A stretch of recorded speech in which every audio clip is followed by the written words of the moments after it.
Chapter 38. Meet a handsome guy, Wei Yang. Let's go. Feng Zhiyao couldn't be bothered to care about them. Since no pretty boy for her anymore, she might as well go back and eat Wei Yang.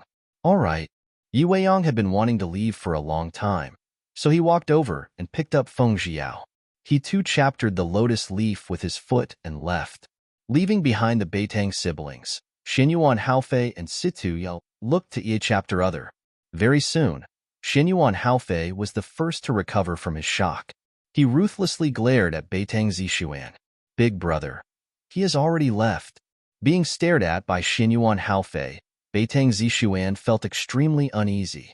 When she saw the stunned expression on Beitang Ziqian's face, she hurriedly raised her elbow to remind him unhappily. On the way back, Beitang Zixuan asked Beitang Ziqian, "Big brother, do you like Feng Zhiyao?" "No. She's a woman whose engagement was cancelled by King of Qi. How could I like her?" Beitang Ziqian hurriedly denied. He must have been possessed by an evil spirit when he thought Feng Zhiyao was beautiful. "You better don't. If Cousin Siziter finds out, you'll be in for it." Beitang Zixuan bluntly teased him. When Beitang Ziqian thought of Plum Villa's cousin Fu Shuiyan, his expression immediately changed greatly. "Don't mention her to me." The voice was cold. "Big brother, when Mother was still alive, she already arranged this marriage for you. Even if you don't like cousin's sister, it won't help." Beitang Zixuan sighed. She recalled how Wei Yang had treated Feng Zhiyao with Su-chapter gentleness. She was about to go crazy with jealousy. At this moment, she couldn't help but feel sympathy for Fu Shuiyan, who had fallen in love with her big brother. "Zixuan, I know my limits." Beitang Ziqian supported his forehead as if in pain. Oh, she knew her big brother very well. He did not like it when others were worrying about his love life. Thus, when she heard his words, she fell silent. However, her hatred of Feng Zhiyao grew bigger and bigger. A sinister ray of light flashed across the bottom of Beitang Zixuan's eyes. Perhaps if someone got rid of her, she would be able to get the beautiful man. After Situ Yele and Xinyuan Haofei went their separate ways, they went to Jade Lotus store to pick up Lady his mother Madame Yin and bring her home. Madame Yin continued to chapter at her all the way. "Layer, the princess has a deep affection for you. You must not fail her." It was just these words. Situ Yele remembered the beautiful and pure woman on the cruise boat. A sense of loss flashed in his heart because she was no longer a virgin. Situ Yele didn't want to argue with Madame Yin, so he nodded his head helplessly. Actually, this wasn't what he was thinking. Right now, he didn't want to fulfill his engagement with Xinyuan Lingxi at all. Xinyuan Haofei recalled that there was no scarlet sandalwood on Feng Zhiyao's jade white lotus root arm. Doubt slowly turned into jealousy and hatred. But who was the man who had obtained her virginity? He would find a way to find that man and kill him. The night was like water, the willow branch chapter on the moon. "Wei Yang, why aren't you saying anything?" When Feng Zhiyao saw Wei Yang's sullen expression after two of them returned to Begonia Garden together. Therefore, she had no chapterois but to speak first to break the silence between them. "Yaoer, is it that I can't satisfy you only with him?" Wei Yang originally wanted to question Feng Zhiyao, but when she saw Feng Zhiyao's smiling face, she really couldn't scold her. "Wei Yang, I don't have anything to do with him. They should be chapteretting. What's more, if anything really happens between me and him, I should at least strip myself naked. Wei Yang, if you don't have any proof, don't let your imagination run wild." Feng Zhiyao had already guessed that Wei Yang was silent because of this matter, so she directly fired off a round of fire at Wei Yang. She was depressed to death. Wei Yang's doubt was dispelled by her scolding. That's right, Yaoer didn't strip naked to do Su-chapter intimate things with that man. He seemed to be stingy. "Yaoer, I'm sorry." He could only blame himself for caring too much chapter about Yaoer. Wei Yang embraced her and embarrassedly apologized. "Wei Yang, sometime what you see with your own eyes isn't real. If you like me, you should trust me." Seeing him hesitating, Feng Zhiyao immediately secretly laughed in her heart. Fortunately, Wei Yang was still very easy to deal with. Yes, her beauty had always been unstoppable. All right. Wei Yang was suddenly kissed by Feng Zhiyao on his handsome face, and immediately nodded with a happy smile. Yi Weiyang finally became Feng Zhiyao's bodyguard for a month. On the last day, Yi Weiyang reluctantly left the begonia garden. "Eldest miss, why don't you hold young Master Yi?" Ziyun was curious. She had always thought that young Master Yi would be a good person for the eldest young miss. However, young Master Yi had said that he would leave. Feng Zhiyao hadn't intended to keep him. Eating one dish all the time. It's so boring. Ah, why I'm saying it to a little girl like you. You don't understand. Feng Zhiyao raised her eyebrows. Although she said that, she was very happy. She finally tricked Yi Weiyang away. Although this method was a little evil, she felt that sacrificing for her great dream wouldn't be a problem. Strange, young Master Yi likes you so much. Chapter. How could he bear to leave? Ziyun still had an expression of disbelief. Ziyun, today is the 15th day of August. Let's go to the Jiuyin Temple in Nanyu Mountain and pray for blessings. Feng Zhiyao smiled and chapter-arranged the topic. Good, good. It's said that the Jiuyin Temple's pear blossoms are at full bloom. Ziyun smiled and quickly went to prepare the things for pray. The Nanyu Mountains range was long and winding, filled with green water and green hills, full of snow-white pear blossoms, as beautiful as the clouds and frost. Under the blue sky and white clouds, wisps of smoke rose into the air as a winding path climbed upwards. At the foot of the mountain, there were many fancy carriages and countless pilgrims. It was only because today was the 15th day that there were many people coming up and down the mountain. Eldest miss, if we go up, we'll have to get off the carriage and walk? Ziyun lifted the curtain of the carriage and smiled. All right, then let's stop the carriage at the foot of the mountain. We will walk up by ourselves, and it will be a sign of our sincere desire for blessings. Feng Zhiyao frowned and suddenly smiled. Is this the Feng family's young miscarriage? Behind the carriage, there was a handsome man in white clothes.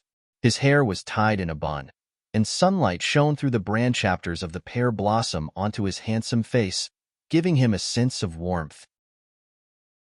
Chapter 39. Come across. Feng Zhiyao got off the carriage and instantly smelled the fragrant scent of pear flowers.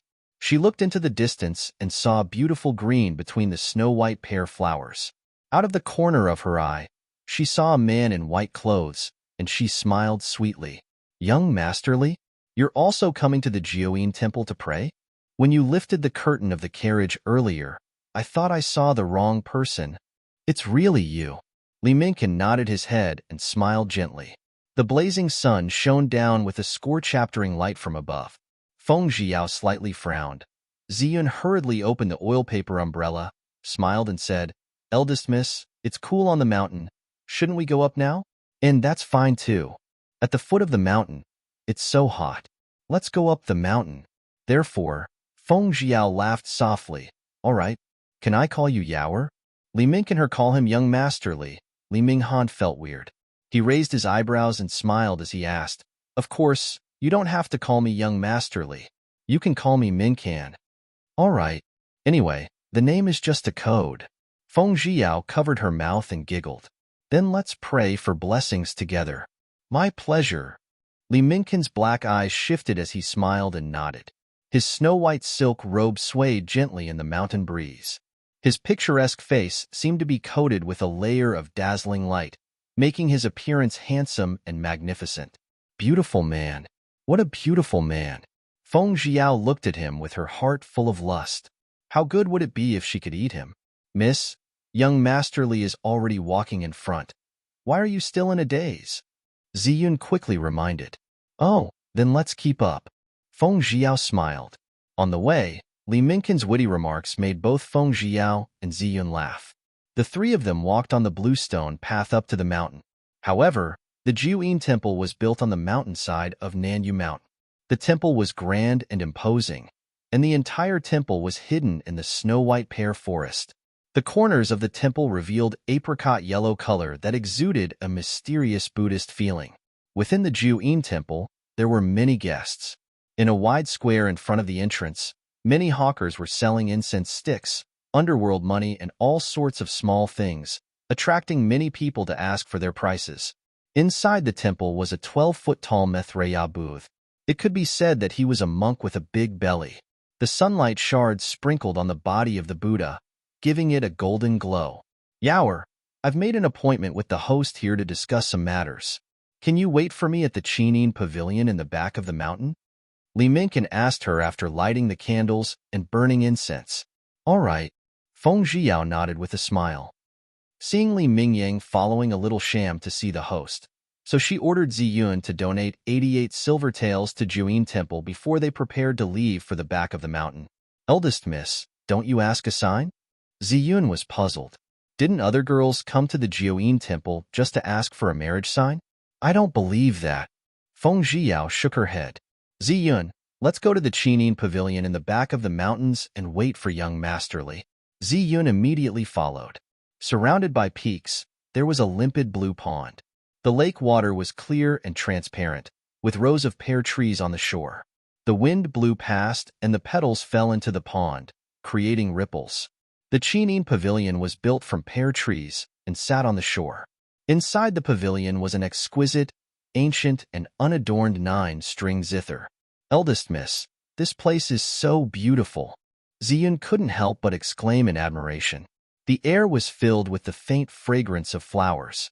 With a light sniff, one would feel relaxed and happy. Suddenly, melodious sound of flute filled with a few hints of melancholy sounded, as if it was a depressing knot. Suddenly, it turned, like a stream flowing through a mountain. When Feng Zhiyao heard this, she couldn't help but gently move towards the zither and press the strings with her delicate fingers. As a result, the beautiful and melodious music immediately rang out, greatly startling Feng Zhiyao. It seemed like human, as if it knew what she was thinking. The soft and moving music lingered endlessly around the beam, like flowing clouds and flowing water, like the heavenly sound of music, causing people to feel comfortable upon hearing it. Soon, the sound of the zither drowned out the melodious sound of the flute. When she played to the climax, green clothes fluttered in the wind, cool mountain breeze gently blew, causing Feng Zhiyao's black hair to drift down like a waterfall, dancing like a butterfly. At this moment, she was even more chapter-arming than a flower. Lady Zither's skills are good. Clear and melodious voice of a man sounded, like the gurgling of spring water, causing people to want to hear it again. In the distance, a young man appeared under the pear tree. He looked to be around 19 years old, and a fan-shaped white jade hairpin was in his hair.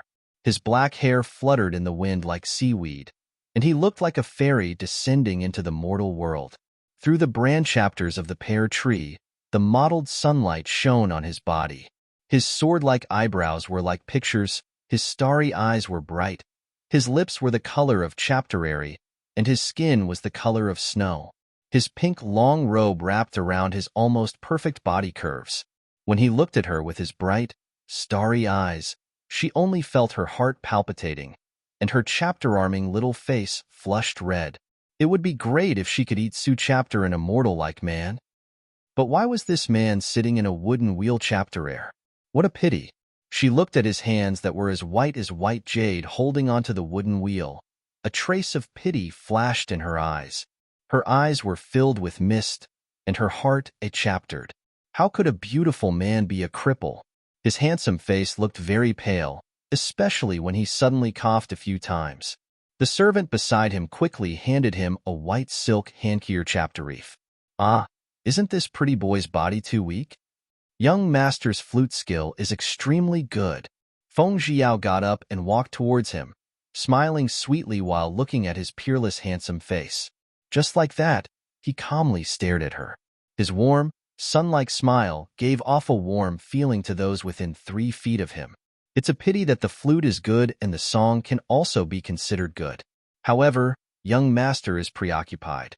So the calming heart I played later overshadowed young master's flute tune.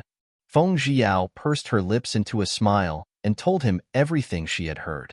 Hearing Feng Zhiyao's words, his eyes sparkled as he stared at Feng Zhiyao. This girl was good at the zither, and she was a straightforward person. May I know lady's name? Chapter 40. Li Jinran. Feng Zhiyao looked closely. The pretty man had long and slender eyebrows similar to Li Minkin's. His eyelashes were thick and thin, and his eyebrows slightly curled upwards. Following his speech chapter, he gently trembled like a cicada's wings. adding an elegant and fair look to his fair white face. His sun-like smile made people feel that he was very close and kind, a gentleman with modesty. She smiled sweetly, her melodious voice drifting from her lips. "My name is Feng Jiao. Young master, what about you?" Hearing this, the pink-clothed man's eyes suddenly widened, appearing extremely surprised.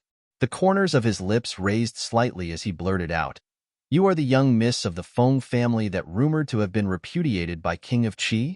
In the end, he felt that his words were a bit too hurtful. He quickly smiled apologetically and said, "Miss Feng, I didn't do it on purpose. What I said just now, I'm sorry. This is the truth. I don't need your apologies." Feng Jiao didn't take it seriously at all. Therefore, she looked at the man in pink with a smile and said, "You still haven't told me your name." "I am Li Jinran." Seeing her flower-like smile, he was stunned for a moment before nodding his head. He thought to himself, what a talented and luscious woman, but why was repudiated by the King of Qi? Good name. The man himself was better. Why was there another person surnamed Li? Cough. Li Jinran coughed a few times. He took the white silk cloth from the green-robed servant beside him and elegantly wiped the corners of his lips. "Second brother, why are you here?" A gentle voice came from behind Feng Jiao. "Big brother." Cough. "I heard from Banxia that the pear blossom is beautiful, so I came out to see the blossom." Li Jinran raised his head and looked towards the source of the voice. "Mingcan, have you finished chapter-adding with the host?" "Oh, your brothers? No wonder both of them had the surname Li." How did you know a chapter other?" Li Mingcan's curious gaze descended upon her and Li Jinran. "Just now, Miss Feng played Su chapter a wonderful song. Li Jinran explained to Li Mingcan. "Why is Miss Feng calling my big brother's name in Su chapter an intimate way?" A hint of sadness flashed across his bright eyes. "Oh, so it's like that. Banxia, it's windy here. Hurry up and push second young master to the meditation room to rest." Li Mingcan's handsome eyebrows twitch-chaptered. He was worried about his younger brother's health, so he ordered the servant named Banxia to quickly push Li Jinran to the meditation room to rest. "Yes, young master." Banxia nodded and quickly started. "Mingcan, wait a moment. I have something to say to your brother." Feng Jiao called out when she saw the beautiful man was about to leave. "What? Since when did she get to know his brother so well?" Li Mingcan's heart was in a trance for a moment. "Oh, good." Thus, Feng Jiao walked over to Li Jinran with quick steps. She slightly glanced at Banxia. Li Jinran saw her expression, so he used his gaze to signal for Banxia to retreat further. "Miss Feng, what do you want to say to me?" Li Jinran asked with a slight smile, seeing how mysterious she was. "I want to ask you a question." Feng Jiao smiled evilly. "Miss Feng, what do you want to say?" Li Jinran was startled by her look of big bad wolf looking at the lamb, but his manner was extremely good, and his voice was still clear and pleasant. "Li Jinran, answer me first. Do you have a mat chapter now?" This was the most important question, and it was better to clarify it. "No." "Why do you ask?" Li Jinran was completely confused by her question.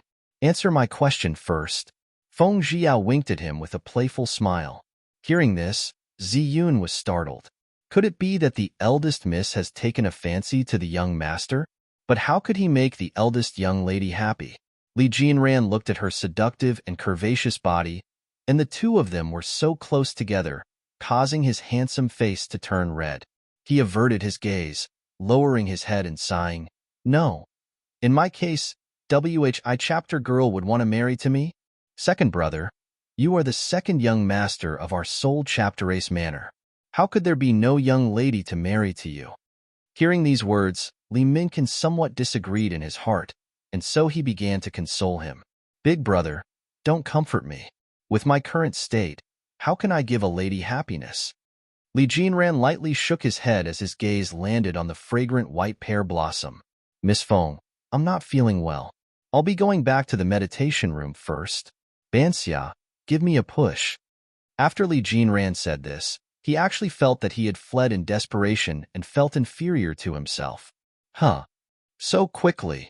Feng Jiao reluctantly what chaptered the fairy-like, beautiful man leave. On the way down, Feng Jiao asked Li Mincan, "What happened to your brother's legs?"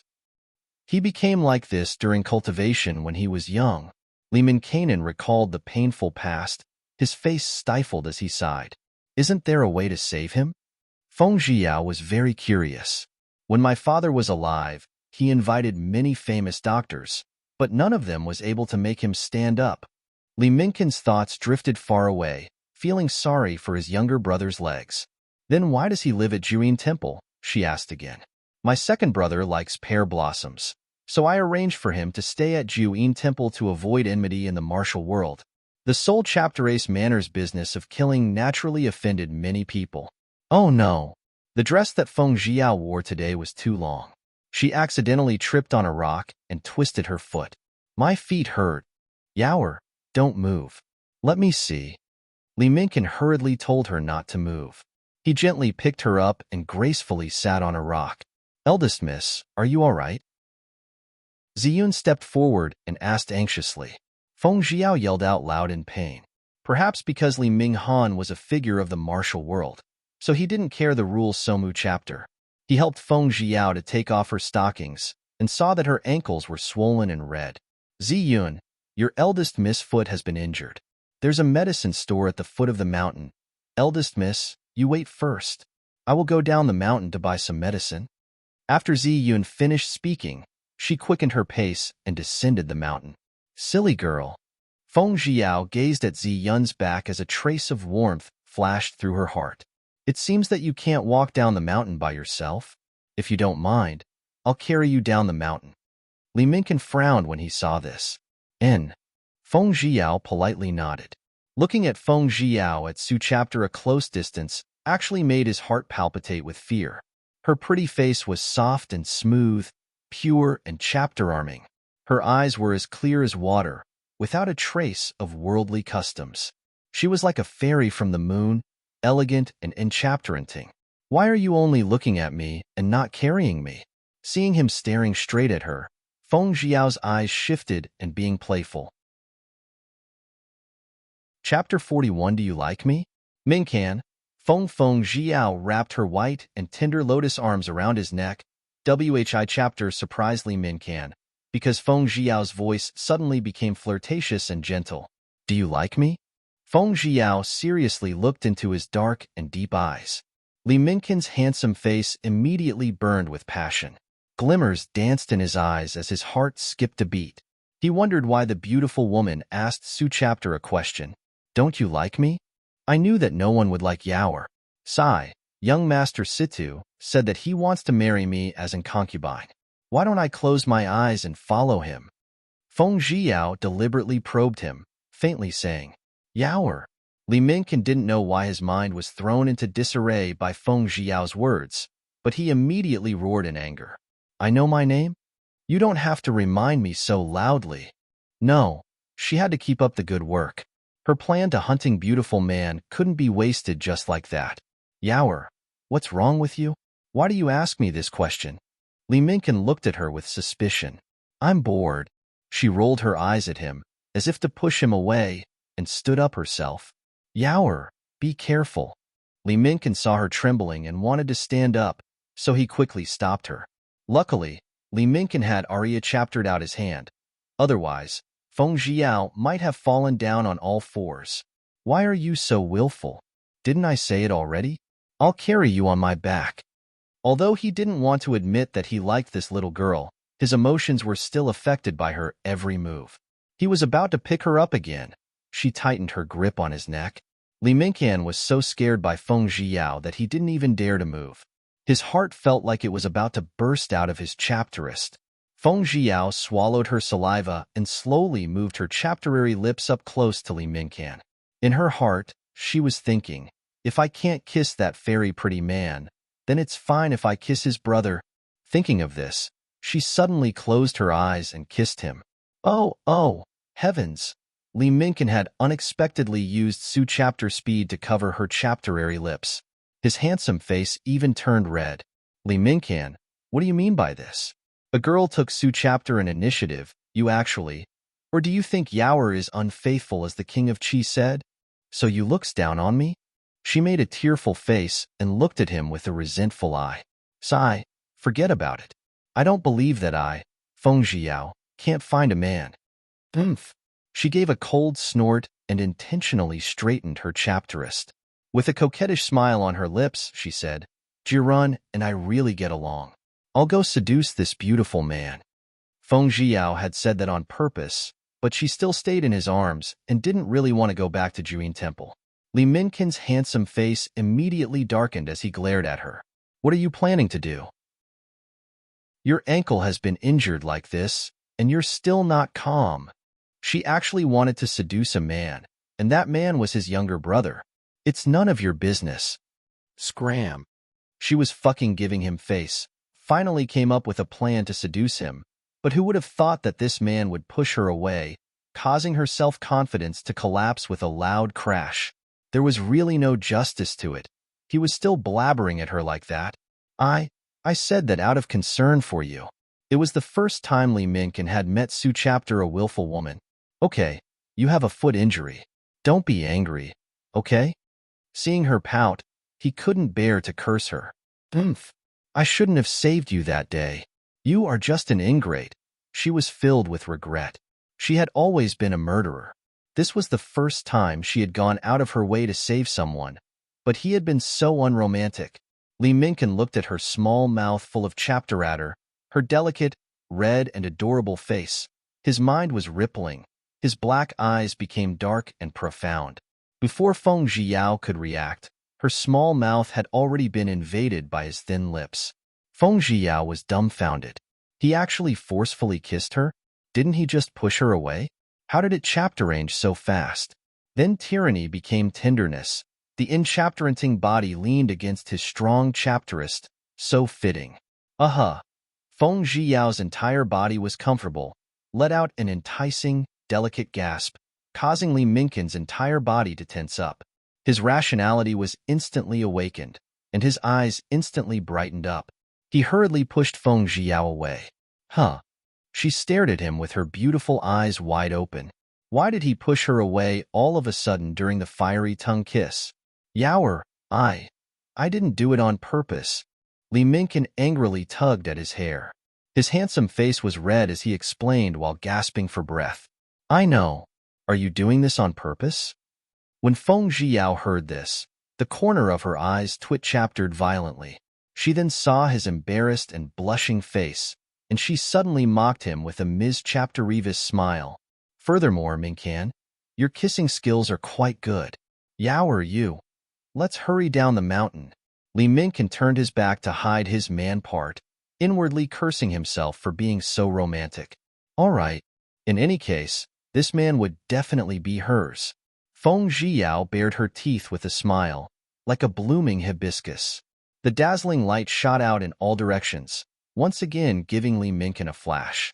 Feng Zhiyao climbed on Li Minkin's back. The lines on his back were vigorous and beautiful, and his black hair occasionally fluttered in front of her eyes, making her little face a chapter. Yaoer, don't move. What if we fall off the cliff? This time, Li Minkin was going to carry a beautiful woman down the mountain. He chapteros a path that was sparsely populated, making it convenient for him to quickly leave the mountain. Chapter 42. Possessive. At the foot of the mountain, Li Minkin saw Ziyun waving at him. Young miss, wake up. Ziyun took the medicine bag and waited beside the carriage. Ziyun, let's get on the carriage first. Yaoer had fallen asleep. Let me help her with the medicine. Li Minkin carefully removed Feng Zhiyao's stockings. However, when he saw her small and exquisite feet, he couldn't help but recall the scene of him kissing her. His face and ears flushed red. When the medicine was used, Li Minkin said that he would escort them back to the Prime Minister's mansion. Ziyun didn't say anything. Eldest Miss and young Master Li called each chapter others so intimately, they should be a good friend. As a servant, it wasn't convenient for her to say anything. After Li Minkin left the Prime Minister's mansion, he went to the Heavenly Water Room on the 3rd floor of Songha Restaurant. Minkan, are you delayed by something? Xinyuan Haohan's sharp gaze swept across Li Minkan. The usually punctual person was actually late. At this moment, Xinyuan Haohan was lazily leaning against the soft ku chapter. Every single movement he made was filled with noble grace that no one else could learn. This was a product of the imperial family, a disposition that was exuded from his bones. No.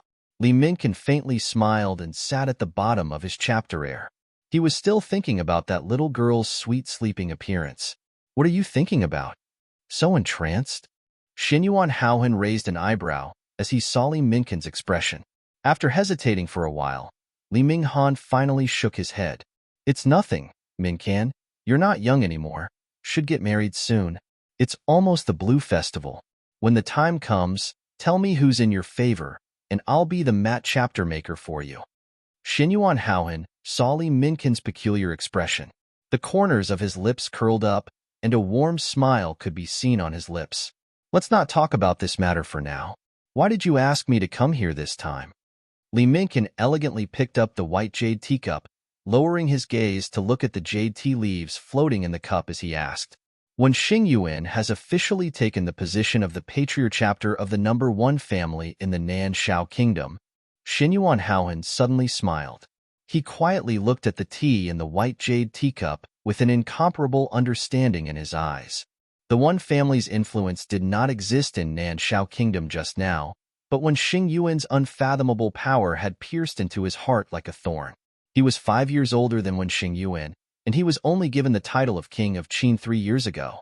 Meanwhile, at the age of 12, when Xingyuan had become the future head of the One family. After 8 years of eschaptereming and internal strife, he had firmly grasped the power of One family in his hands. Su chapter ruthlessness, Su chapter methods, it made him feel a dull chapter in his back. Perhaps the first thing he should do after taking the throne was to pull out the thorn. One family. Haohan, One family is neutral right now. They didn't go to the other parties. He didn't understand what Xinyuan Haohan was worried about. Neutral?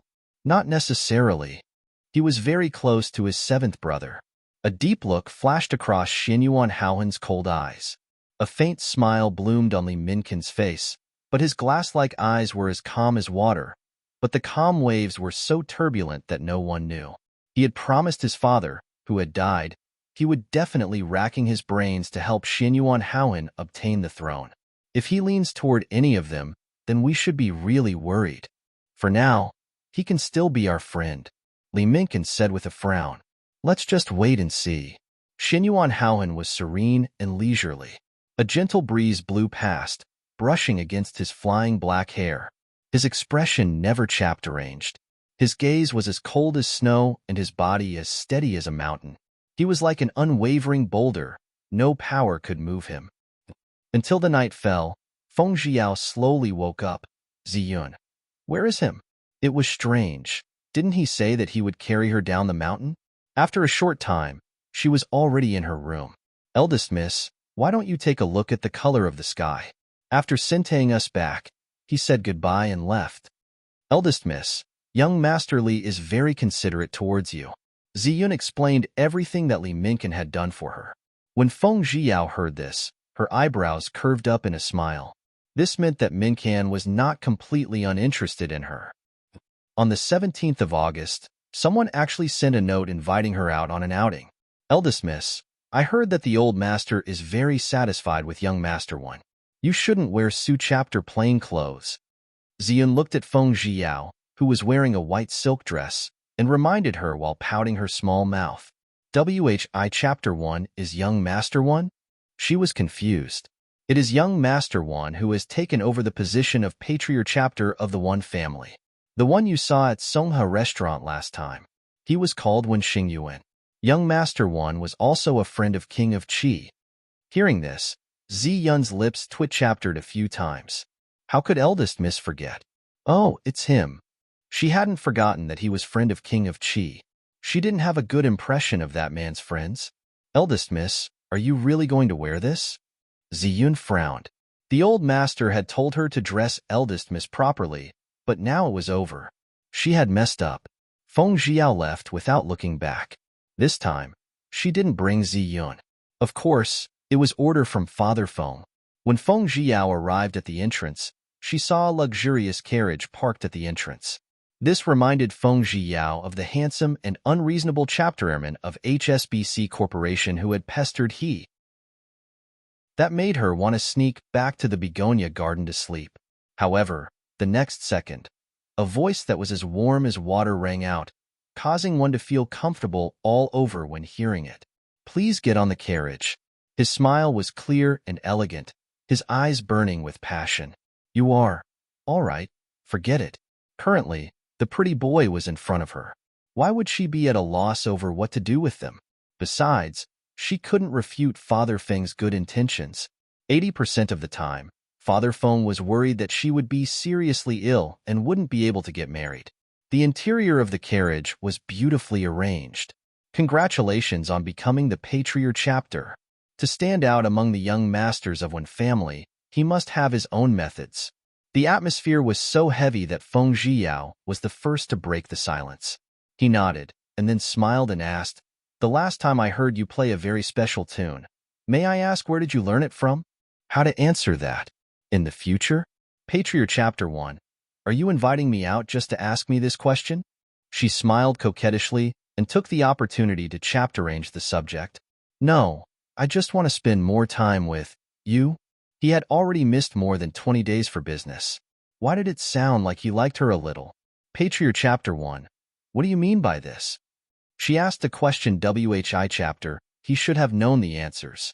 Don't be so aloof. Can you call me Xing Yuan? When he heard her call him in Su chapter a estranged way, he felt a sense of loss. Could it be that she was still thinking of King of Qi? Xing Yuan. There was a hint of coquettishness in her sparkling eyes. She thought to herself, today's injury on my foot is pretty Mu chapter healed. She didn't mind taking an ancient car shaking. Yower. When Xing Yuan raised his head to look at her bright and beautiful face, dumbfounded. Am I beautiful? As Feng Zhiyao asked, she slowly took off the soft mist that she was wearing on her shoulders. At this moment, her long hair was hanging down, and her small face was covered with ripples of pears. Her eyes were bright, her shoulders were bare, and her veil was lightly pulled off. Beautiful, very beautiful. At this moment, he had a strong desire to possess her. He really wanted to ruthlessly force her into his arms until they died. Chapter 44. Crush. Hearing this, Situ Yele's eyes flashed with a strong sense of disgust. Lowering his eyes, he buried his displeasure deep in his heart. He didn't have the ability to break the engagement with the royal family, so he could only endure. Feng Zhiyao didn't like Xinyuan Lingxi. With a faint smile on her lips, she said, "Head of Situ family, Princess Lingxi, how are you?" "Oh, didn't head of Situ family call me too intimate before this?" Situ Yele was very sure that this bad girl had purposely angered him. However, he couldn't show his anger. He could only smile like a spring breeze and nod towards Xing Yuan. "Xing Yuan, congratulations on getting your wish." Situ Yele naturally congratulated Xing Yuan on getting the position of patriarch chapter. Thank you. Although Xing Yuan was talking to Situ Yele, his eyes were fixated on Feng Zhiyao's pretty and delicate face. Xinyuan Lingxi was so angry. Last time, she couldn't make Feng Zhiyao a fool, but instead, Zixuan made a fool of herself, truly infuriating her to death. Now, she saw that ever since Situ saw Feng Zhiyao, he hadn't once shifted his gaze away, just staring at Feng Zhiyao. "Brother Xing Yuan, why are you with her?" Strange, when Xing Yuan was always alone. Even if Beitang Zixuan had tried to befriend him, she had never seen him so close to Su chapter a woman. Could it be that when Xing Yuan had fallen for Feng Zhiyao, whose seventh brother didn't want? "Lingxi, I invited her to ride and relax." A warm smile hung on Xing Yuan's lips. "Right, aren't you dying from a serious illness? I don't think there will be many good days left. It's time to go out and relax." Xinyuan Lingxi had just remembered the rumors saying that the young miss of Feng family was seriously ill and that the days were running out. She gloated inwardly, but since Situ Yele beside her, she immediately spoke with a regretful tone. Feng Zhiyao's face remained calm when she heard this, because she didn't care at all. She was the one who told Father Feng to send out these words in the first place. On the other hand, Xing Yuan and Situ Yele were furious. "Lingxi, Don't speak so straightforwardly. When Xing Yuan's expression suddenly turned cold, the way he looked at her became strange. Lingxi, you're a princess. Your words and actions represent the royal family. In short, Situ Yele scolded Xinyuan Lingxi without any vulgarities. Feng Zhiyao was surprised that Situ Yele dared to teach after his fiancée a lesson. Even when Xing Yuan could see that Situ Yele had chapter-arranged. He had never said anything harsh about Xinyuan Lingxi before, but now, for Feng Zhiyao, he was actually teach-aptering Xinyuan Lingxi a lesson. Brother Yele, why is she worth your protection? This was the first time Situ Yele had reprimanded her in front of others. Although he hadn't scolded her without restraint, his words made her feel even more hard to chapter. That's right. Why was Feng Zhiyao worth his protection? Situ Yele was also thinking of this question in his heart. Did he really like Feng Zhiyao? But when did it start? When they were on the hill, or polyed zither under the moon? Or when they were by the Diyu lake? When Xing Yuan saw Feng Zhiyao happily admiring the wildflowers, a trace of worry flashed across his eyes. It turned out that he wasn't the only one who adored Yaoer. Even Situ Yele could tell that Yaoer was a treasure, but he wouldn't give up on her. She could only be his. This was something that hadn't happened in 20 years. Since he was tempted, he should strive for it. He hoped that in his lifetime, he would be able to ride with Yaoer, enjoying the blue sky and white clouds. When Xinyuan Lingxi saw that Situ Yele still hadn't jumped on her horse to comfort her, her heart was immediately incensed. She fiercely glared at Feng Zhiyao before whipping her horse away. Yele, Lingxi is angry. Hurry up and chapter-ace her. When Xing Yuan's voice rang out, he didn't want Situ Yele to stare at Feng Zhiyao with Su chapter a fiery gaze, so he reminded him. Oh, all right, let's talk later. Situ Yele looked at Feng Zhiyao's chapter-arming face with extreme reluctance. Then he immediately lifted his whip and rode away. Even though he was unwilling to part with the beautiful woman he had fallen in love with, he had no chapter-oice but to deal with the imperial fiancée. Thus, he could only bitterly laugh as he caught up to Xinyuan Lingxi's horse. Xing Yuan, I want to go back. Feng Zhiyao looked at her white and tender skin. Whi chapter was very red under the blazing sun. She chapterished her skin and wanted to go back to the prime minister's mansion. All right, I'll send you back. When Xing Yuan felt that he was the one who had asked her out, naturally, he had the responsibility to send her back safely. No need, just send me to the vicinity of the Songhe restaurant. I'll go back myself. Feng Zhiyao thought of Li Jinran, who had caught a glimpse of her. She couldn't help but feel it chaptery in her heart. She wanted to see the very beautiful man. Yaoer, I'll send you back. When Xing Yuan persevered. All right then. At worst, tomorrow morning, she would go to see the pretty man at Juyin Temple by herself. She couldn't wait to see him.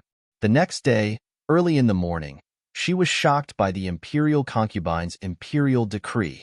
Father, imperial concubine wants to see me. I'm afraid it won't be a good thing.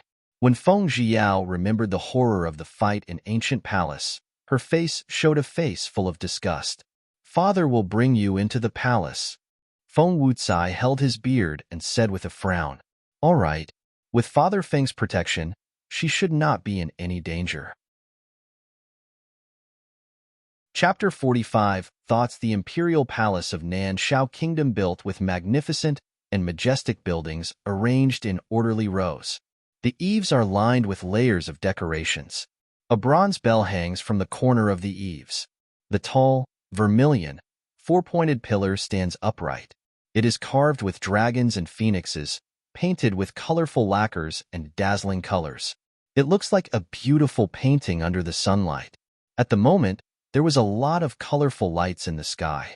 They had dyed the clouds in the golden glow of the red oranges. The lights were rolling up and down in the morning light. It was like an immortal building, solemn and unreachapterable. Feng Zhiyao slightly narrowed her eyes and looked into the distance. If one casually stood in the center of the main building Qinqing Palace, looking down on the scenery, if one ascended to the highest point in the front hall of Taiji Palace, not only the Xianyang city, the entire world would be able to be seen, and one would be able to control by one hand. Under this grand and magnificent bell and drum, in the glorious palace, Every man in Taiji Palace were already filled with the world in their hearts. Perhaps that was the only way they could feel their existence. Just like a woman, she could throw her heart into her love without any regrets. Unfortunately, out of millions of people, only one was able to ascend to the top. Feng Zhiyao turned her head and glanced at Feng Wucai, then followed imperial concubine Duan's maid towards Guanju Palace. It was the harem. Whi chapter Feng Wucai couldn't enter, so he could only wait outside. The magnificent buildings everywhere showed the elegance of the imperial family. Within Guanju Palace, imperial concubine Duan, Zhua Yinxue, looked at Feng Zhiyao kneeling on the ground. Her well-maintained face flashed a faint smile, but it didn't chapter her eyes. She only looked to be around 40 years old. Her tall hair was shining with golden light as she walked forward.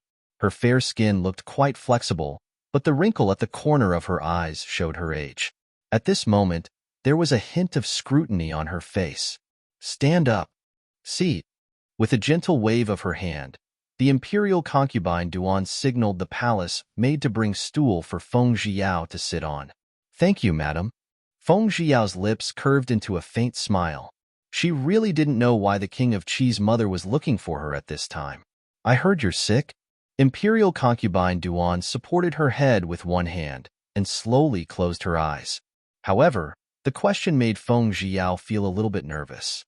"Madam, I'm afraid this illness is the most difficult disease in the world to treat." Sigh. Fortunately, he had consumed some medicine that caused his meridians to go into disorder. Otherwise, she really wouldn't know how to deal with the beautiful middle-aged woman in front of her. "Don't sigh. I pity you from losing mother at young age, and in addition, you had an engagement with my Fayer, so I naturally treated you as a daughter. Now that there's a good doctor in the palace, I invite him to come over and take a look at your illness. How about that?" Imperial concubine Duan felt that it was too mu chapter of a coincidence that she was sick at that time. Su chapter concerned words really made Feng Zhiyao unable to say a word of rejection. After so mu chapter trouble, what she really wanted was to know Feng Zhiyao was really sick or not. Feng Zhiyao hesitated for a moment, then immediately kneeled down in front of imperial concubine Duan. "Thank you for your grace, but you will probably be disappointed." Feng Zhiyao's beautiful eyes were full of tears as she replied in a delicate voice, like a weak willow tree supporting the wind. With 3 claps of a hand, a white-haired old man in purple robes walked out from his hiding place. "It's this girl, Senior Nun Huiyin. You can take a look at her." Imperial concubine Duan pointed at Feng Zhiyao and said. Feng Zhiyao saw that this old man was so light. Maybe she had some ability. Feng Zhiyao was a bit worried. Senior Nun Huiyin rushed to Feng Zhiyao. She raised her haggard-like fingers and pressed on Feng Zhiyao's pulse, her face full of surprise. "Madam, regarding this meridian, I has never heard of it." Senior Nun Huiyin frowned her snow-white eyebrows as she spoke. "Forget it. She has no fate with Fayer after all." With a wave of her hand, imperial concubine Duan indicated Huiyin to leave. "I'm tired. You can go back." The implication was, "Feng Zhiyao, you can scram as well." Feng Zhiyao couldn't stay in this harem for a second longer. The medicine Yi Weiyong had left behind worked. Otherwise, it would have been very difficult for her to escape. When Feng Zhiyao left, Xinyuan Haofei just happened to come to his mother's place to pay his respects. "Yaoer!" Xinyuan Haofei called out passionately, his heart filled with pleasant surprise, excitement, and astonishment. "Good morning, Your Highness King of Qi." Feng Zhiyao saw Feng Wucai waiting for her from a distance. "Sorry, father was waiting for Yaoer in front, so I'll have to excuse myself." After she finished speaking, she swept past Xinyuan Haofei's waist with both hands carrying her skirt. The pretty lips of Xinyuan Haofei twitch-chaptered fiercely a few times, but in the end, he didn't say anything. He turned his head to glance at Feng Zhiyao's back before walking into Guanjuan Palace with his hands behind his back. At the moment, imperial concubine Duan was lying on the bed, lost in thought. "King of Qi." The palace servant's voice sounded. Xinyuan Haofei walked in with his hands behind his back. Seeing his mother resting on the bed with her eyes closed, he lowered his eyes and unconsciously lowered his footsteps. "Fayer." Concubine Zhuo Yinxue opened her eyes and looked at her outstanding son with a smile. The current Emperor Jinglong had many sons, and amongst them, only the crown prince, King of Qin and King of Jing were the cream of the crop. Now that the emperor was old, and all the other factions were secretly fighting, she naturally hoped that her son, Xianyuan Haofei, would be able to ascend to the throne. Therefore, at the time when she was the most favored, she had arranged a wife for Fei. Whi chapter was also known as the Prime Minister's daughter, Feng Zhiao.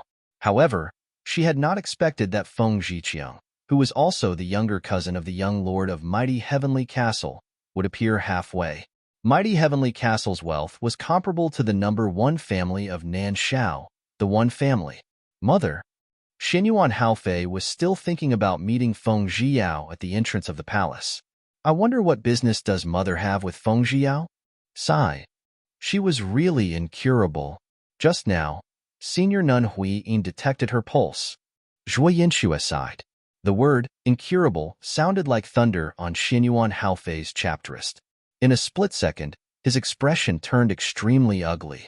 In that case, would she die? Mother, is there no way to save her? Previously, he had thought that the rumor of the first daughter of Feng family being infected by an evil disease was false. Zhuo Yinxue sighed. No. Fei, although Feng Zhiqiang is concubine's daughter, the strength of Mighty Heavenly Castle cannot be underestimated. Moreover, you should be responsible for her, so just give her the position of a concubine. I'll tell your father to give an imperial decree to the Feng family. Perhaps this is the best arrangement for Fei, but Xianyuan Haofei's brows furrowed slightly when he heard this. Fei, there are some things you can't do too far.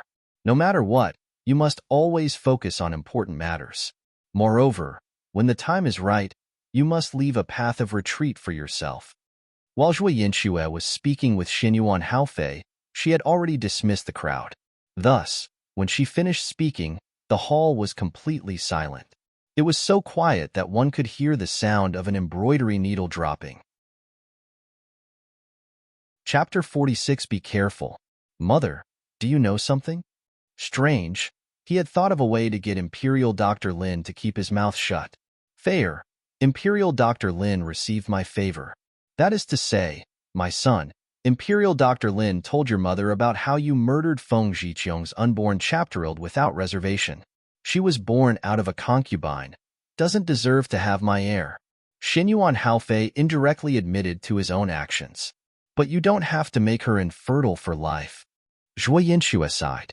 Didn't Fei really like Feng Zhiqiang back then? She lost her manners in front of everyone and lost all face for me.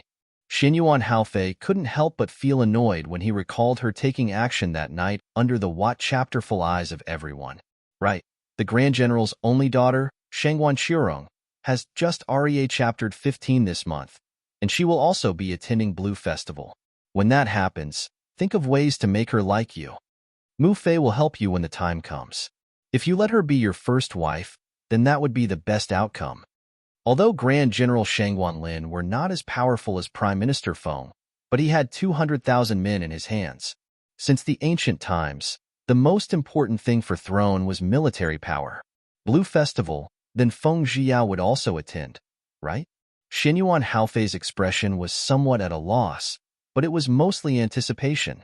He would definitely ask famous doctors to treat her incurable disease. Even if he had to pay any price, he would do it willingly. Fei, are you listening? Imperial concubine Duan, Zhuo Shuiyan, asked when she saw her son remain silent. All right. Xianyuan Haofei quickly tilted his head in contemplation. He understood what mother meant. Even if she hadn't said anything, he would have done the same thing. Father, let's go back.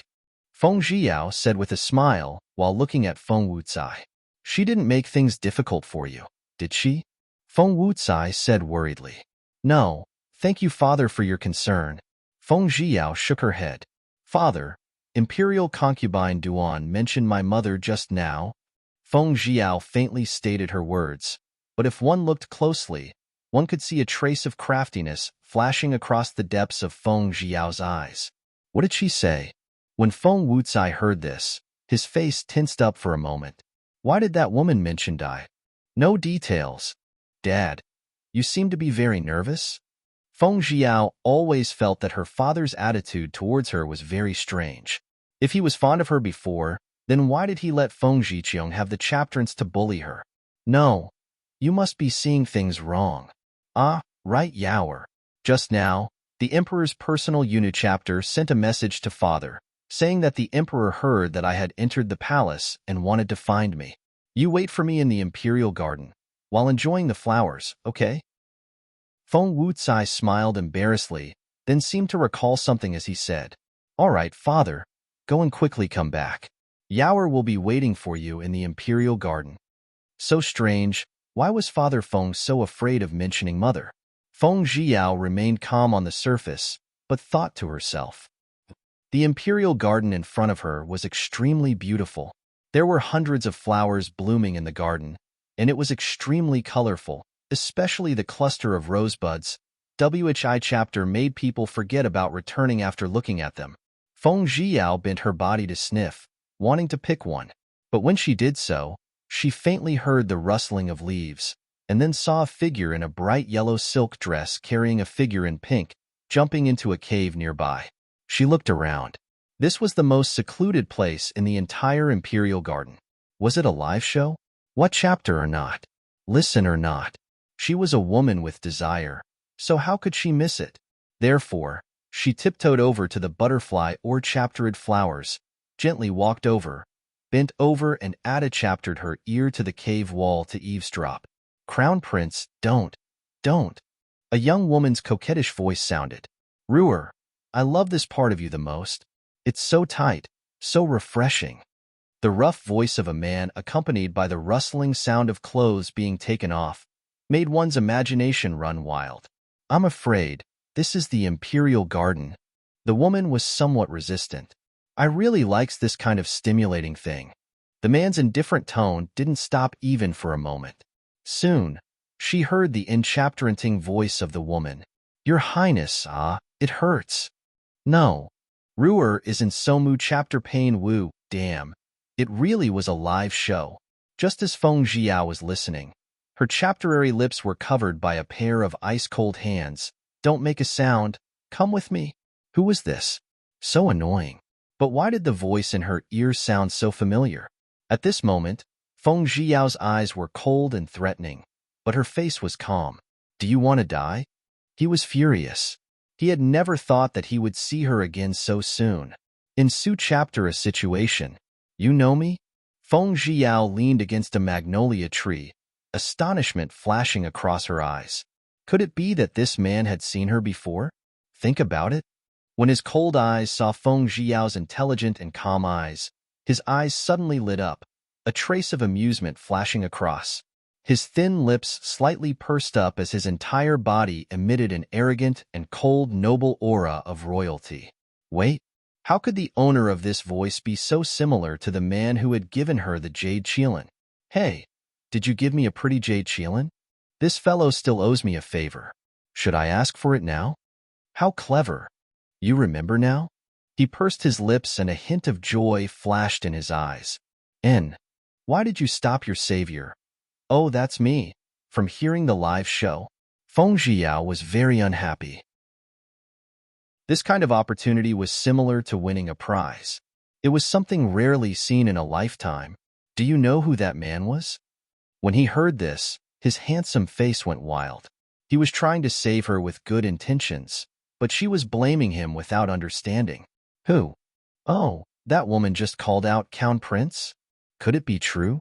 His Highness, the Crown Prince, is having sex with a palace maid in the cave? He nodded and flicked her white forehead with his hand. You still know how to be afraid? Huh. If I'm not here by accident, I'm afraid that you had met the King of Hell. Thank you. But you still have to repay the favor you owe me. Feng Jiao was very smart. At this moment, an enchapteranting smile flashed across her elegant and peerless face. Chapter 47 Old Emperor, the biggest fool. But this time he saw his true face. He had covered it with a bandana. Feng Jiao's eyes landed on the master of the tall and slender purple figure. His purple clothes were bright, with black patterns on his sleeves. A purple jade belt was tied around his waist. WHI chapter was exactly the same as his purple clothes. He had a pair of sharp eyes, deep and cold. His sword-like brows were as resolute as knives, and his face was as sharp as sculpture. His ink-colored hair was held together by a purplish golden crown. It was undeniable that the products from royal family were truly first-class looks.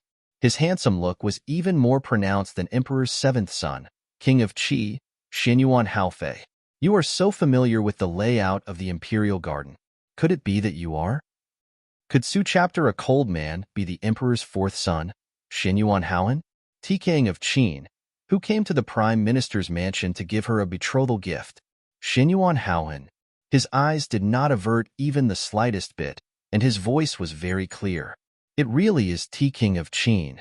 Feng Zhiyao was slightly stunned when she heard this. Her luck was really good. She saved Su Chapter a big person. Shu, lower your voice, they're coming out. His cold and slender hand rapidly covered her small mouth once again, causing her heart to skip a beat. What was he doing? Feng Zhiyao what-chaptered as the bright yellow figure came out neatly dressed, followed by a beautiful palace maid. All right, they've gone far away. Seeing them leave, Xinyuan Haoan immediately took his hand away. The woman that Crown Prince takes a fancy to has a loud voice. Feng Zhiyao gave a comment about the show. It was better if she didn't say anything. But the moment she said that, Xinyuan Haoan's face turned red, and he even hit her forehead. Why do you always knock on my forehead? What if I turn dumb?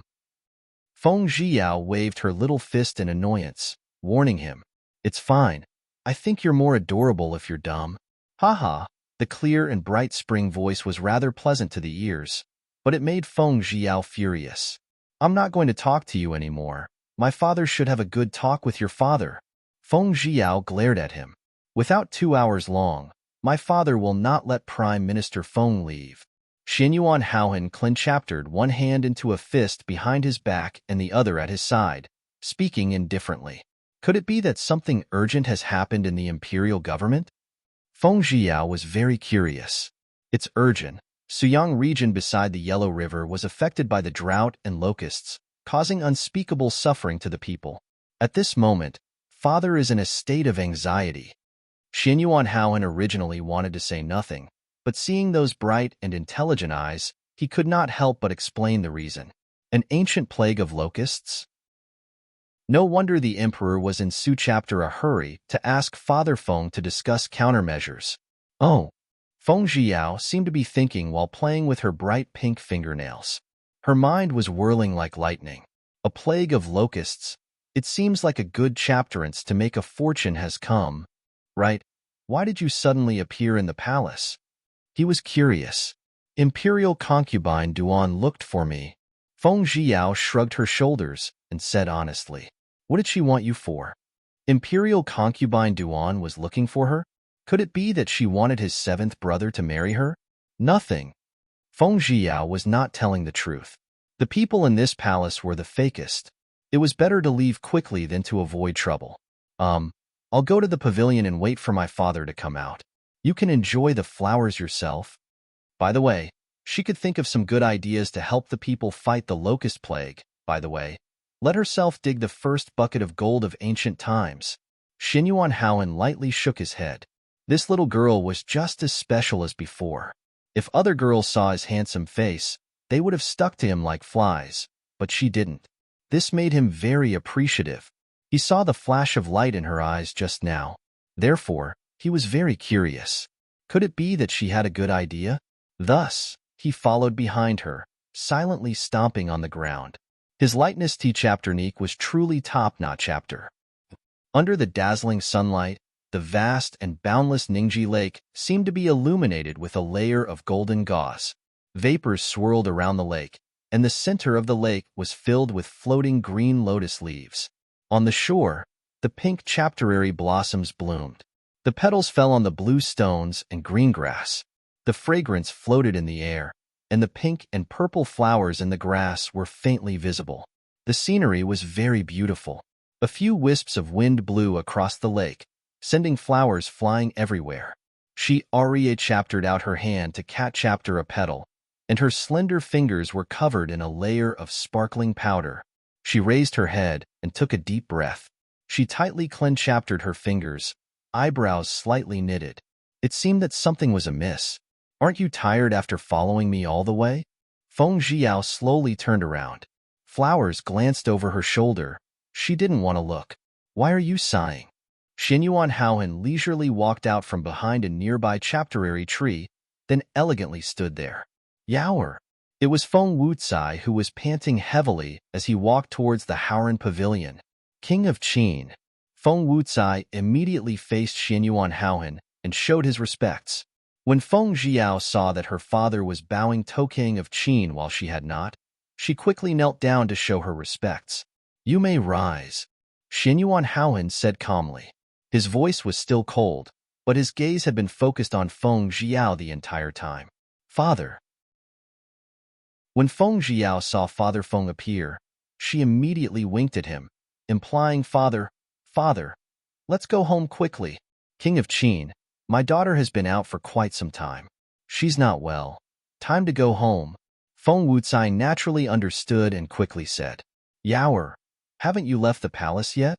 Xinyuan Haofei walked over from far away, staring dazedly at Feng Zhiao. Beneath the chapterary tree, she stood up gracefully and elegantly. Although her light blue dress was delicate, there was the beauty of ice and snow.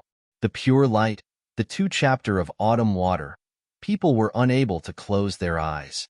No wonder he was so much chapter more interested in Feng Zhiqiang than Feng Zhiqiang. Fourth brother and Prime Minister Feng were here as well? Xinyuan Haofei walked up to speak in a warm manner. However, his lowered eyes quickly flashed with a hint of hatred.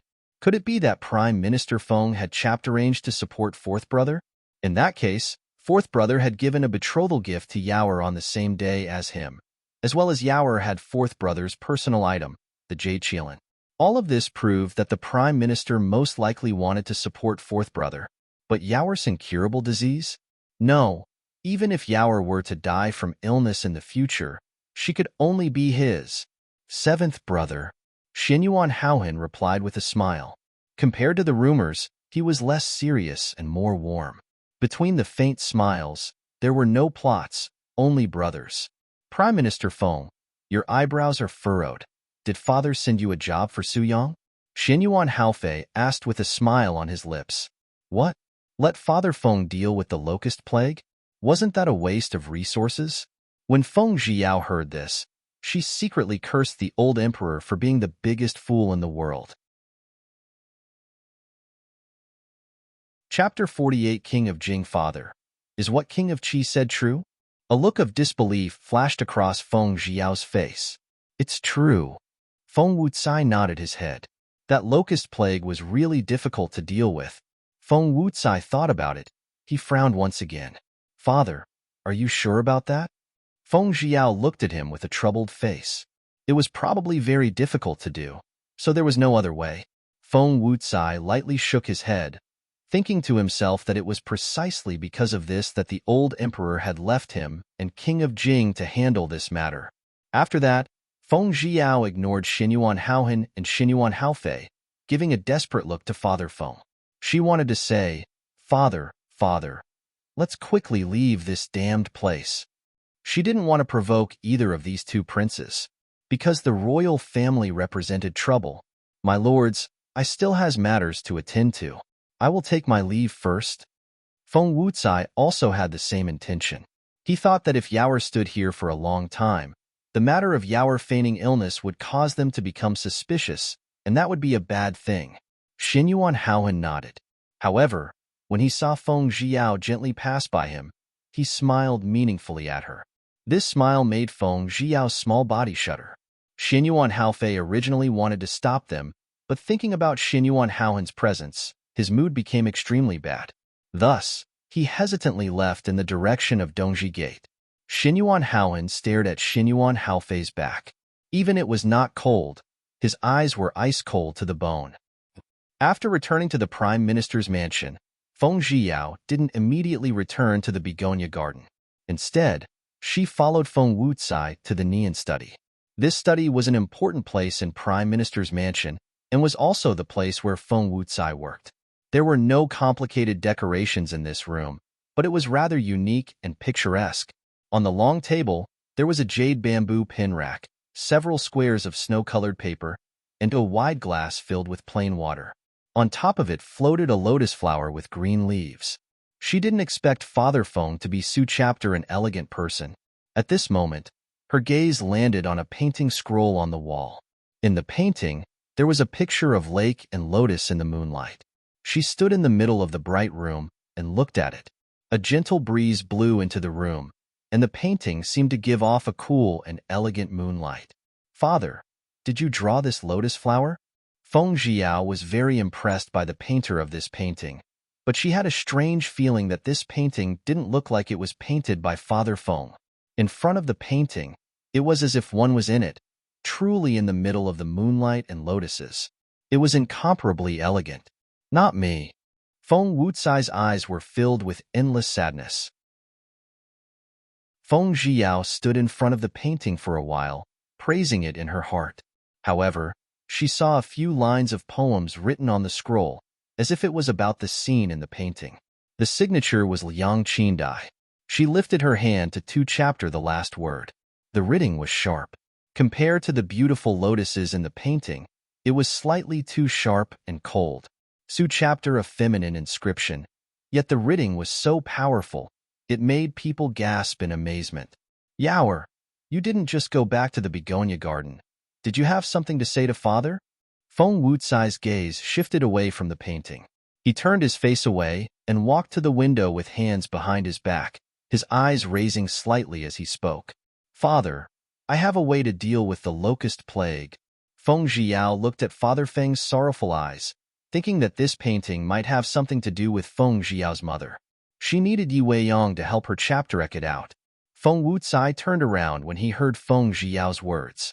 He saw an extremely confident smile blooming on Feng Zhiao's face. Yaoer, tell me about it.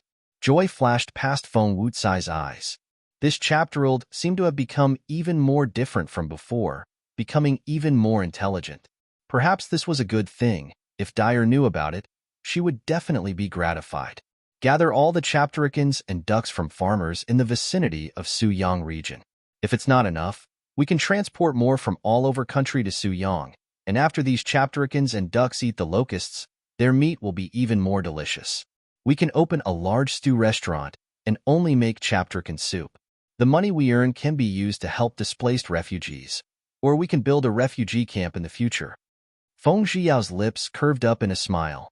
Yaoer, this idea is unheard of. How did you come up with it? Facing a daughter who had chapter-arranged Somu chapter, Feng Wucai had a plan in his heart.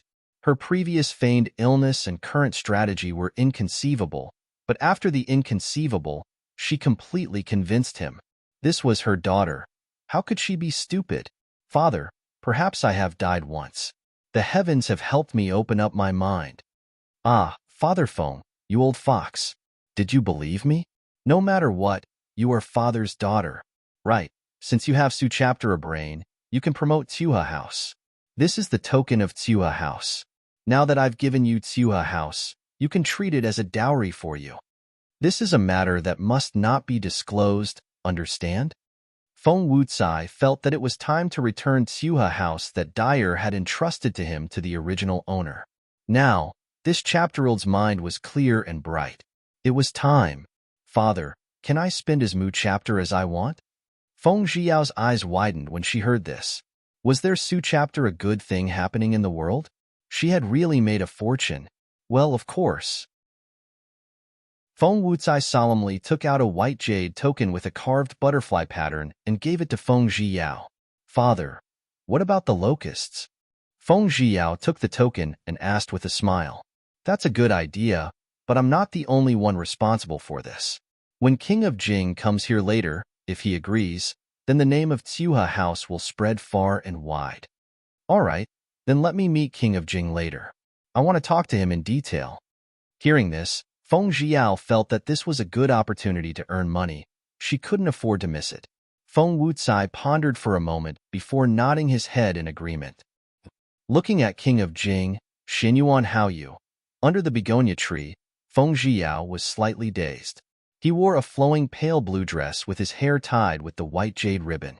His phoenix eyes were bright and spirited, and his white teeth and vermilion lips gave him an extraordinary disposition. You are the daughter of Prime Minister Feng Zhiao? Who said that a man's voice couldn't hook people?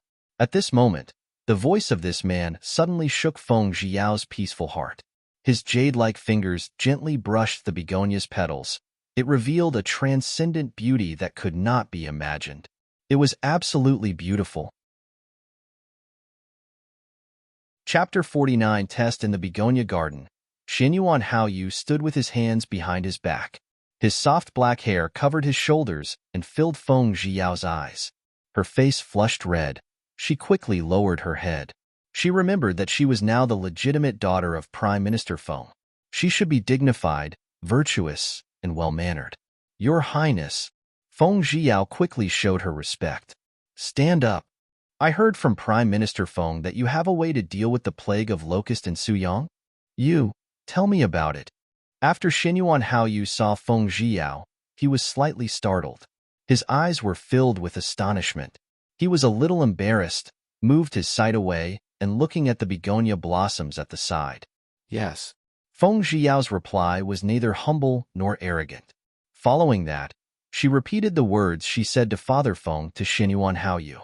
Xinyuan Haoyu initially felt puzzled, but later on, he became open-minded and chapter-earful, his handsome face revealing a trace of astonishment. Are you really the woman that my seventh brother doesn't want, Feng Zhiao? Although this voice was pleasant to hear, it was somewhat ear-piercing to Feng Zhiao. Your Highness King of Jing, what I've told you doesn't seem to have anything to do with my annulment, right? Feng Zhiao slowly sat on the stone bin chapter beside her. The sweet smile on her face was as comfortable as the spring breeze. However, the smile hadn't already chaptered her eyes. Why did these people always tease her about her marriage annulment? Did he really think she was that easy to bully? Ziyun, serve the tea. Feng Zhiao ordered Ziyun to bring the tea over.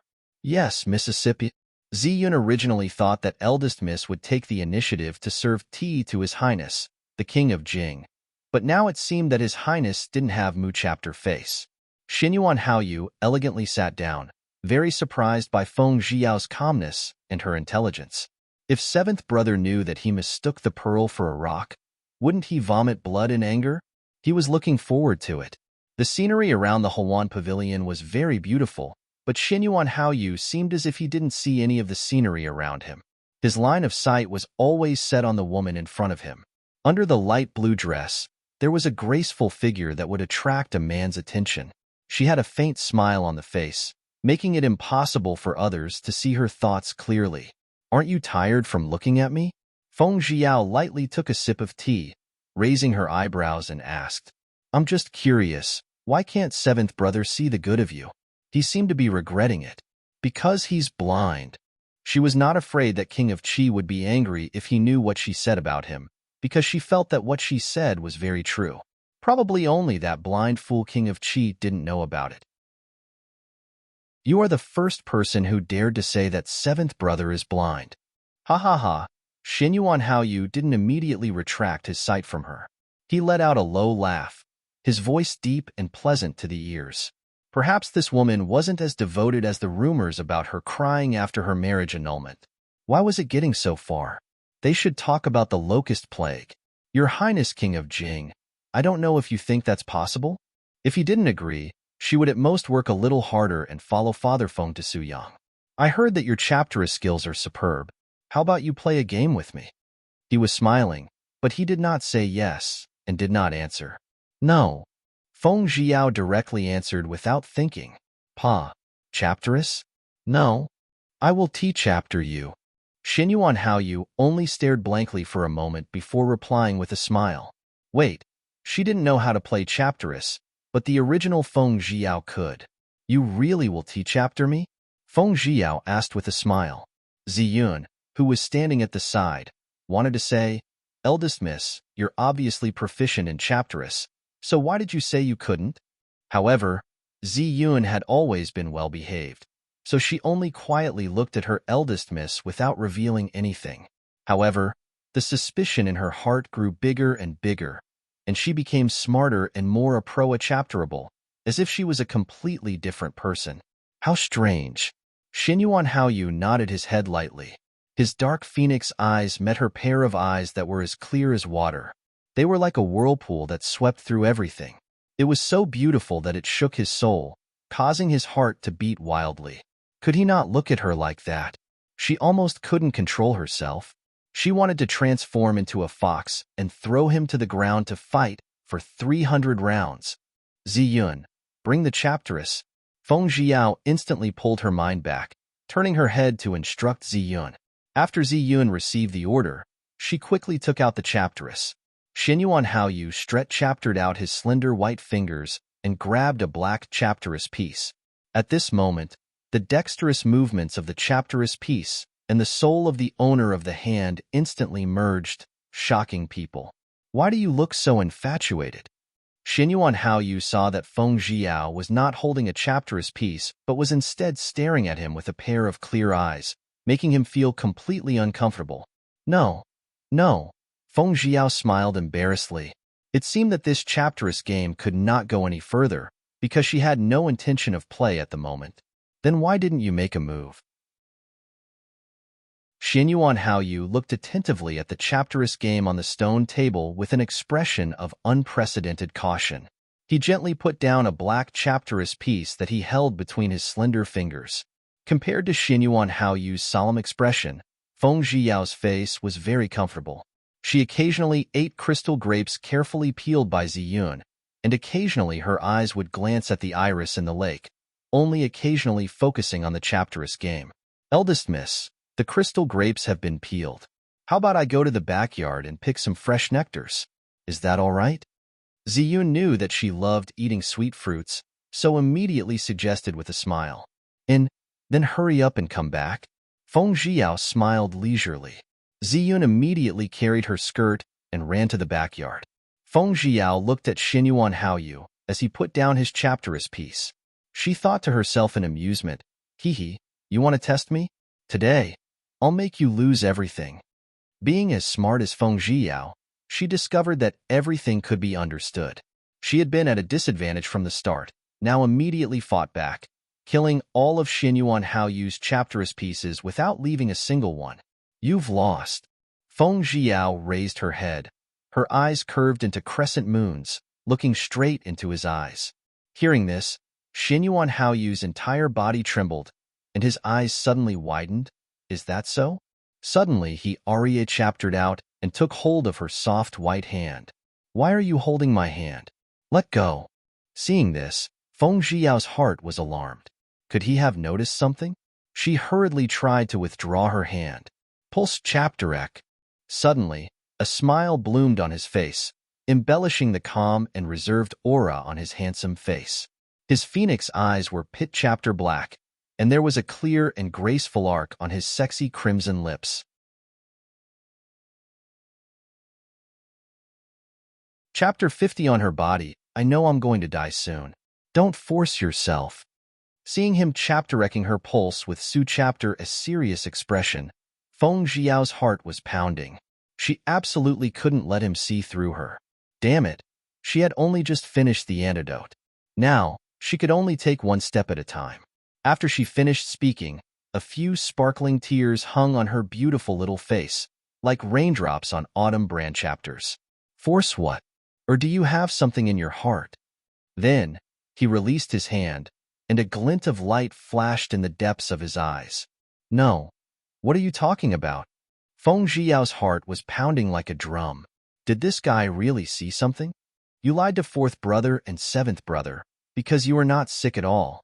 The corners of Xinyuan Haoyu's jade-like lips were covered in a smile, but it didn't contain the slightest bit of warmth. So what? Feng Zhiyao elegantly wiped away her tears and chapteruckled. Her red lips had a bewit chaptering chapter arm as she gently held Xinyuan Haoyu's hand. Deceiving the royal family. Death penalty. A teasing look appeared on Xinyuan Haoyu's handsome face for the first time. He was secretly alarmed. She was tempting him. He understood in his heart, but seeing the chapter arm she displayed, he was still a little distracted. When Feng Zhiyao saw Xinyuan Haoyu slightly absent-minded, Her beautiful eyes sharpened, and she quickly pulled Xin Yuan Haoyu onto her body with lightning speed. The weight of his body caused Feng Zhiao's smile to deepen. He finally reacted. Xin Yuan Haoyu slightly widened his phoenix eyes as he looked at Feng Zhiao below him. This, no matter how one put it, he was still a normal man. Yet she actually pulled him onto her. What was wrong with this woman? This was a violation of the rules of a girl from a prestigious family. She simply didn't place any importance on men. A trace of anger appeared in Xin Yuan Haoyu's eyes as he stared angrily at Feng Zhiao. Are you a woman or not? Don't you know that a man and a woman cannot be like this? The teasing smile on his face was instantly frozen, his phoenix eyes shooting out sparks. Her previous low and pleasant voice also raised up, roaring at Feng Zhiao. How could she pull a man she had only just met onto herself? Whether I am a woman or not, you know best. Look at how it stands now. Do you think that's the best answer? Feng Zhiao's beautiful and jade-like fingers lightly pressed against Xin Yuan Haoyu's rosy sexy lips. Then she murmured in an incomparably soft voice, Do you really like letting people look at it? It seemed that this man's controllability was only mediocre. This was men, so she never gave them her heart, and she didn't believe in true love. They were all animals thinking with their lower bodies. You, Feng Zhiao, I won't expose you now. I'll give you a chapterance. Tomorrow, follow me to Su Yang. With Su Chapter a seductive girl by his side, it would be a good idea to avoid the girls that those officials sent to him. Xin Yuan Haoyu had some plans in mind. Seeing that she had a chapter reached her goal, Feng Zhiao slightly raised her long, feathered eyelashes and swiftly pushed Xin Yuan Haoyu away. Good deal. This time's profit. I'll take 7, and you 3. You, never mind. I promise you. Xin Yuan Haoyu looked at her with a profound look and replied simply. Immediately, he got up and drank some tea. Only when he recovered from his shock did he leave with a furious shake of sleeves. Eldest Miss, how did King of Jing manage to run as fast as a rabbit? Ziyun walked over gracefully with a plate of pea-chapter buns as she asked curiously. He's got a stroke. Then, Feng Zhiao burst into unbridled laughter. On the morning of the next day, Prime Minister Feng led his entire family in the main hall to welcome the wedding edict that had been delivered from the palace. This edict was bestowed to King of Qi, Xin Yuan Haofei, and Feng Zhiqiang. What? Just a concubine? A trace of resentment and shock flashed across Feng Zhiqiang's pretty face. Didn't he promise solemnly that she would be his first wife? Why just a concubine? No, I want to see Brother Haofei. That's not what he means. It definitely wasn't his intention. Woo-woo. Feng Zhiqiang had done Somu chapter for him, loved him Somu chapter, but he only give her a concubine position. How could she endure this? Sister Qiong'er, it's better to be a concubine than a maid. Feng Zhilin's red lips slightly opened as she covered her mouth with a smile. Her eyes were filled with unconcealable jealousy.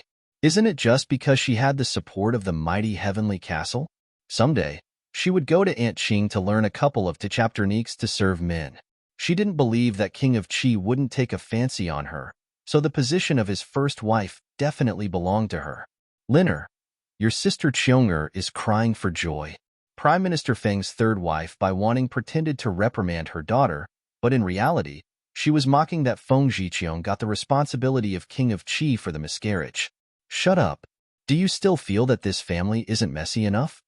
Go back to your rooms and stay there. Feng Wucai glared at them a few times, and a few unskilled sons and daughters. Indeed, once the head of family spoke, everyone dispersed like birds and beasts. Feng Zhiqiang, waiting for the wedding is what you should be doing right now. Stop talking nonsense. In the future, you will represent the family of King of Qi with your words and actions. Feng Wucai gave her a cold glance.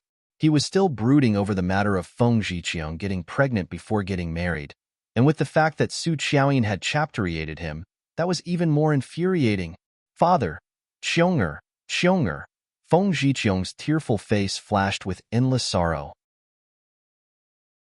Her mother had been divorced by father, so father didn't like her anymore. There's no need to say anything else. This is your own chapteroise. Feng Wucai looked meaningfully at her back. Father, calm down. Little sister Zhiqiang has finally found her own happiness. You should be happy for her. What was waiting for Feng Zhiqiang was variety of tricks in the backyard of King of Qi's mansion. I hope she wouldn't die too miserably. Thinking this, Feng Zhiyao's lips curved up in a faint smile. She didn't know how it looks like when a beautiful women were withered. She was looking forward to it. Yaoer, when King of Jing comes to pick you up and take you to Suyang, are you sure you can deal with the locust plague? Although he knew what to do, he still felt uneasy. Father, you just have to wait for your daughter to come back on the day of the Blue Festival. No matter what, she had to participate in the Blue Festival. On that day, not only were there many beautiful women, but there were also many beautiful men. How could she miss that? But I'm afraid the saying that you are suffering from an illness, deceiving the king. When Feng Wucai said the last two words, he lowered his voice slightly. Father, I have my ways to resolve this. Feng Zhiyao smiled confidently. Even the emperor's ninth son, Xinyuan Haoyu, knew about it. What kind of deceiving was that? Wow, she was waiting for the money and men. Girl, if you go to Suyang, if there's trouble, just send a letter to Dad. Dad will help you. Feng Wucai rubbed her head and smiled. Feng Zhiyao nodded, and then the father and daughter walked towards the gate of Prime Minister's mansion. What Feng Zhiyao didn't expect was that Li Mincan was also in the entourage. Xinyuan Haoyu and Li Mincan's group were riding the horses while Feng Zhiyao was sitting in the carriage. The carriage of the King of Jing was naturally not an ordinary luxurious one. Sitting inside alone, she felt rather free and at ease. She simply put down her coiled hair and pulled out all the hairpins. She only used a plain ribbon to tie them up. After a while, she fell asleep in a comfortable position. At this moment, a slender hand Arya chaptered out to her.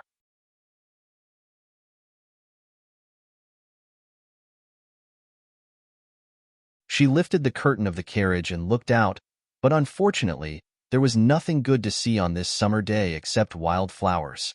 The mountain path meandered like a long snake swimming in the forest. Not long after, they entered a densely packed green bamboo forest. Suddenly recalling the matter of Yi Weiyang being tricked away last time, the corners of her lips raised in a satisfied smile. Miss Zhiyao, did you think of something happy? Seeing her smile, Xinyuan Haoyu asked. Before Feng Zhiyao could reply, the carriage suddenly stopped and a loud noise came from outside. An arrow flew towards the carriage curtain. Li Mincan, who sat opposite to Feng Zhiyao, pulled her aside, pulling out his sword and blocking the arrow. Caught off guard, she fell into Xinyuan Haoyu's arms.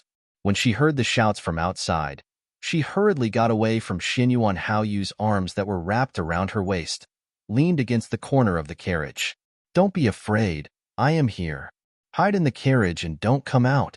After giving his orders, Xinyuan Haoyu followed Li Mincan out to confront the enemy.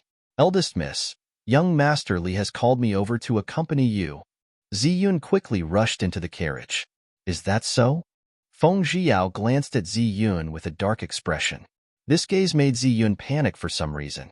Her pair of chapter-arming eyes instantly became misty. Eldest miss, I am so afraid of the outside world. King of Jing just said that with him here, we don't need to be afraid. Seeing this, Feng Zhiyao's face softened. She raised the carriage curtain, what chaptering coldly. They were bandits, and very powerful ones. There were a lot of them, and their equipment was complete.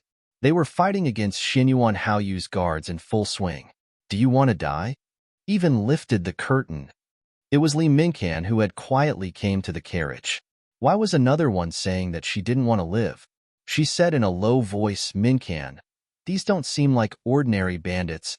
Yes, Yaoer, they look well trained. Unlike bandits, they look more like soldiers. She knew it wouldn't be something bad to travel with the prince. All right, quickly hide inside. Seeing that she was fine, Li Mincan felt reassured and continued to kill the enemy. His swordsmanship was truly high. Those bandits simply could not get close to him. Brothers, capture those pretty women and bring them back to Big Brother. A bandit shouted. All of a sudden, the bandits rushed towards the carriage. Yaoer, I knew you were going to cause trouble. Li Mincan glared at Feng Zhiyao. He could only fight with all his might, and the more he fought, the more valiant he became. He's amazing, Feng Jiao murmured softly. Eldest miss, he is the young master of Soul Chapterace Manor. Rumors say that very few people can alive under his sword. Ziyun took out a handkier chapterif and wiped away the tears at the corner of her eyes. The bandit leader was a masked man.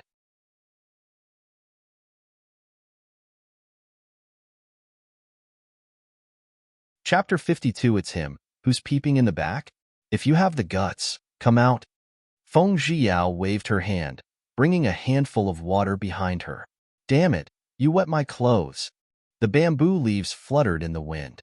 The handsome Situ Yele, dressed in black clothes, leaped out from behind Feng Jiao. Huh? Why is it you? When Feng Jiao saw that it was Situ Yele, she couldn't help but be shocked. He wasn't in the capital city Xianyang to preparing for being the future emperor's son-in-law.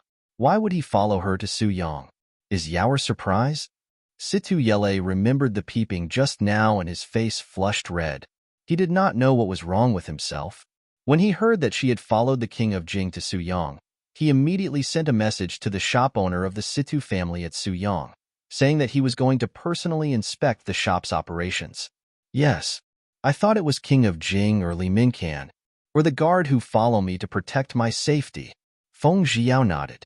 That guard's acupoints have been controlled by me, at least an hour. Situ Yele was glad that he was the one to follow. Otherwise, Yaoer's beautiful naked back would probably be seen by other man. Oh, then go away. It's too hot. I need to take a bath to get some comfort. Feng Jiao hoped that he would leave quickly and not interfere with her plan to take a bath. No, this won't do. The water in this place isn't clean. Let's wait until we Arya chapter the town and take a bath at the hotel that belongs to Situ family. Situ Yele said in disagreement.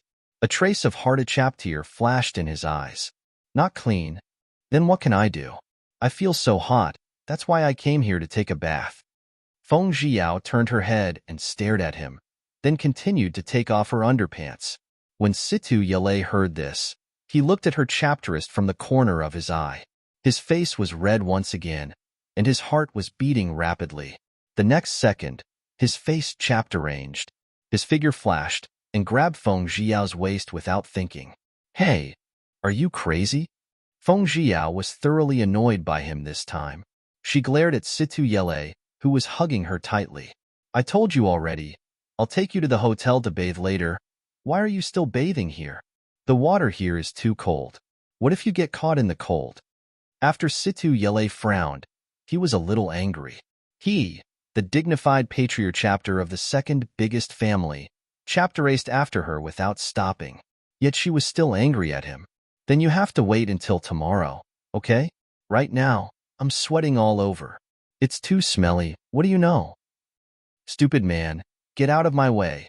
Feng Jiao took a deep breath. This man deserved a scolding. Situ Yele didn't want to hear what she was saying at all.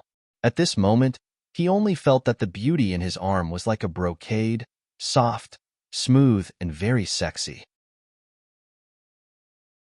Her body exuded a faint fragrance of roses, and a wave of mountain breeze blew past. Thus, he focused all of his attention on this feeling. Forget it, I won't take a bath, humph. Don't follow me later. Furthermore, you must release that guard who was tasked with protecting me. Otherwise, don't appear in front of my eyes. Feng Jiao's voice sounded a little cold in his ears. Yaoer! Situ Yele shouted in vexation. Damn it, this girl actually broke away from his arm. Feng Jiao turned around and rolled her eyes at him, quickly putting on her clothes, walking towards the place where Xinyuan Haoyu and the others were staying. Husheptero! Husheptero! Situ Yele too chaptered his pretty nose and said angrily, Bad girl. How could I give up if my heart is hooked? As for Xinyuan Lingxi, that troublesome and unruly princess, he temporarily put her aside.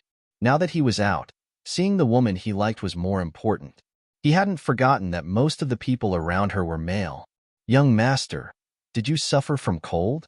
A dark-haired young boy wearing black tights landed in front of Situ Yele. No. That's right, Do Qiong. Unseal that person's acupuncture points, and then we'll head to the hotel in the town and wait for them.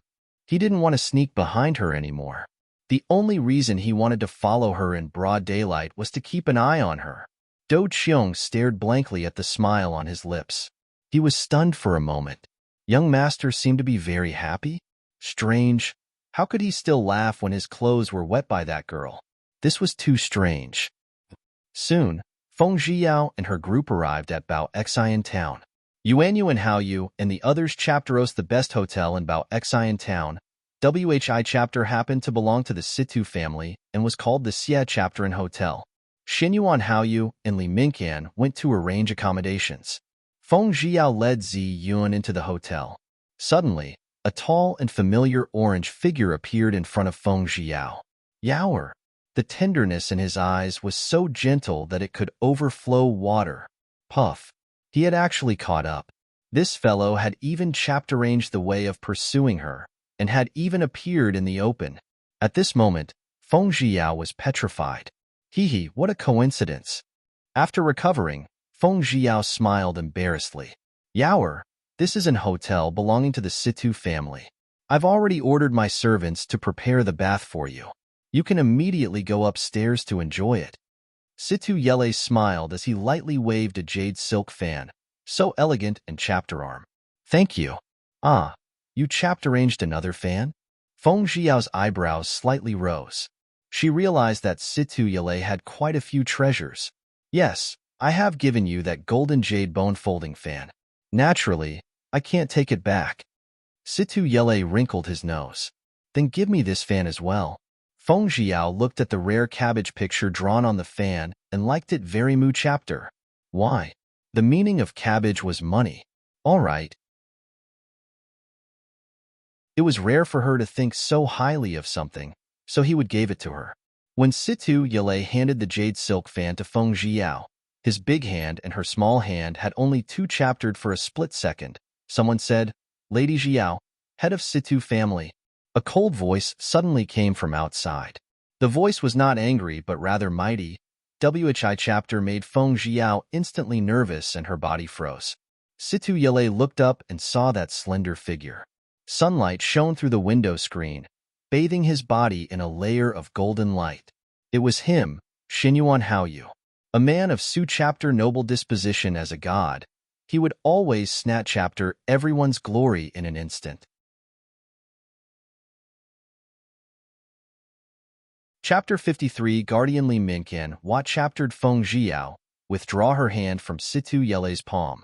His handsome eyebrows twisted, and he couldn't make out a single thing in his heart. Unexplained feelings flashed through his mind, but the most that flashed through his mind was anger. He and she had kissed before, but why was she still confused about the future emperor's son-in-law? This woman, he must properly teach after her a lesson when he had time. Seeing the arrival of the big boss Xinyuan Haoyu, Feng Zhiyao hurriedly stepped forward and sweetly laughed. Haha, what a coincidence. Don't be offended. Her words were naturally directed towards Xinyuan Haoyu and Li Minkan. Aya, you guys take your time. I'll go upstairs and take a bath first. Hee, I'm very fast. Let's eat later. Ziyun, let's go. After laughing, Feng Zhiyao quickly dragged Ziyun upstairs to get ready to take a bath and chapter-arrange her clothes. The three pairs of eyes stared at Feng Zhiyao's graceful back without blinking. They were all stunned. On the other hand, Xinyuan Haoyu was the first to regain his senses. Head of Situ family, why are you here? When he saw Feng Zhiyao and Situ Yele happily chapter-adding, he felt rather uncomfortable. However, he didn't probe further, only carelessly pressing his temples. When he thought of the ambush on the way, his heart became even colder. Li Minkan saw the displeasure on Xinyuan Haoyu's face and wrinkled his brows. He immediately felt a little worried. Could it be that King of Jing was suspicious of him? Situ Yele was startled. He raised his head to look at Xinyuan Haoyu. Although he was covered in dust, he was still unable to conceal the nobility and elegance exuding from his body. Merely business matters. Situ Yele's words were simple. Is that so? Xinyuan Haoyu remembered how Xinyuan Lingxi pestered Situ Yele. How did he get out of Xianyang? However, wasn't it too much of a coincidence that he was going to Suyang as well? Suddenly, Xinyuan Haoyu's sharp senses detected a flash in Situ Yele's eyes. When he thought about the suspicious manner in WHI chapter Situ Yele had given Feng Jiao the fan just now, his heart sank. Then when will you return to Xianyang?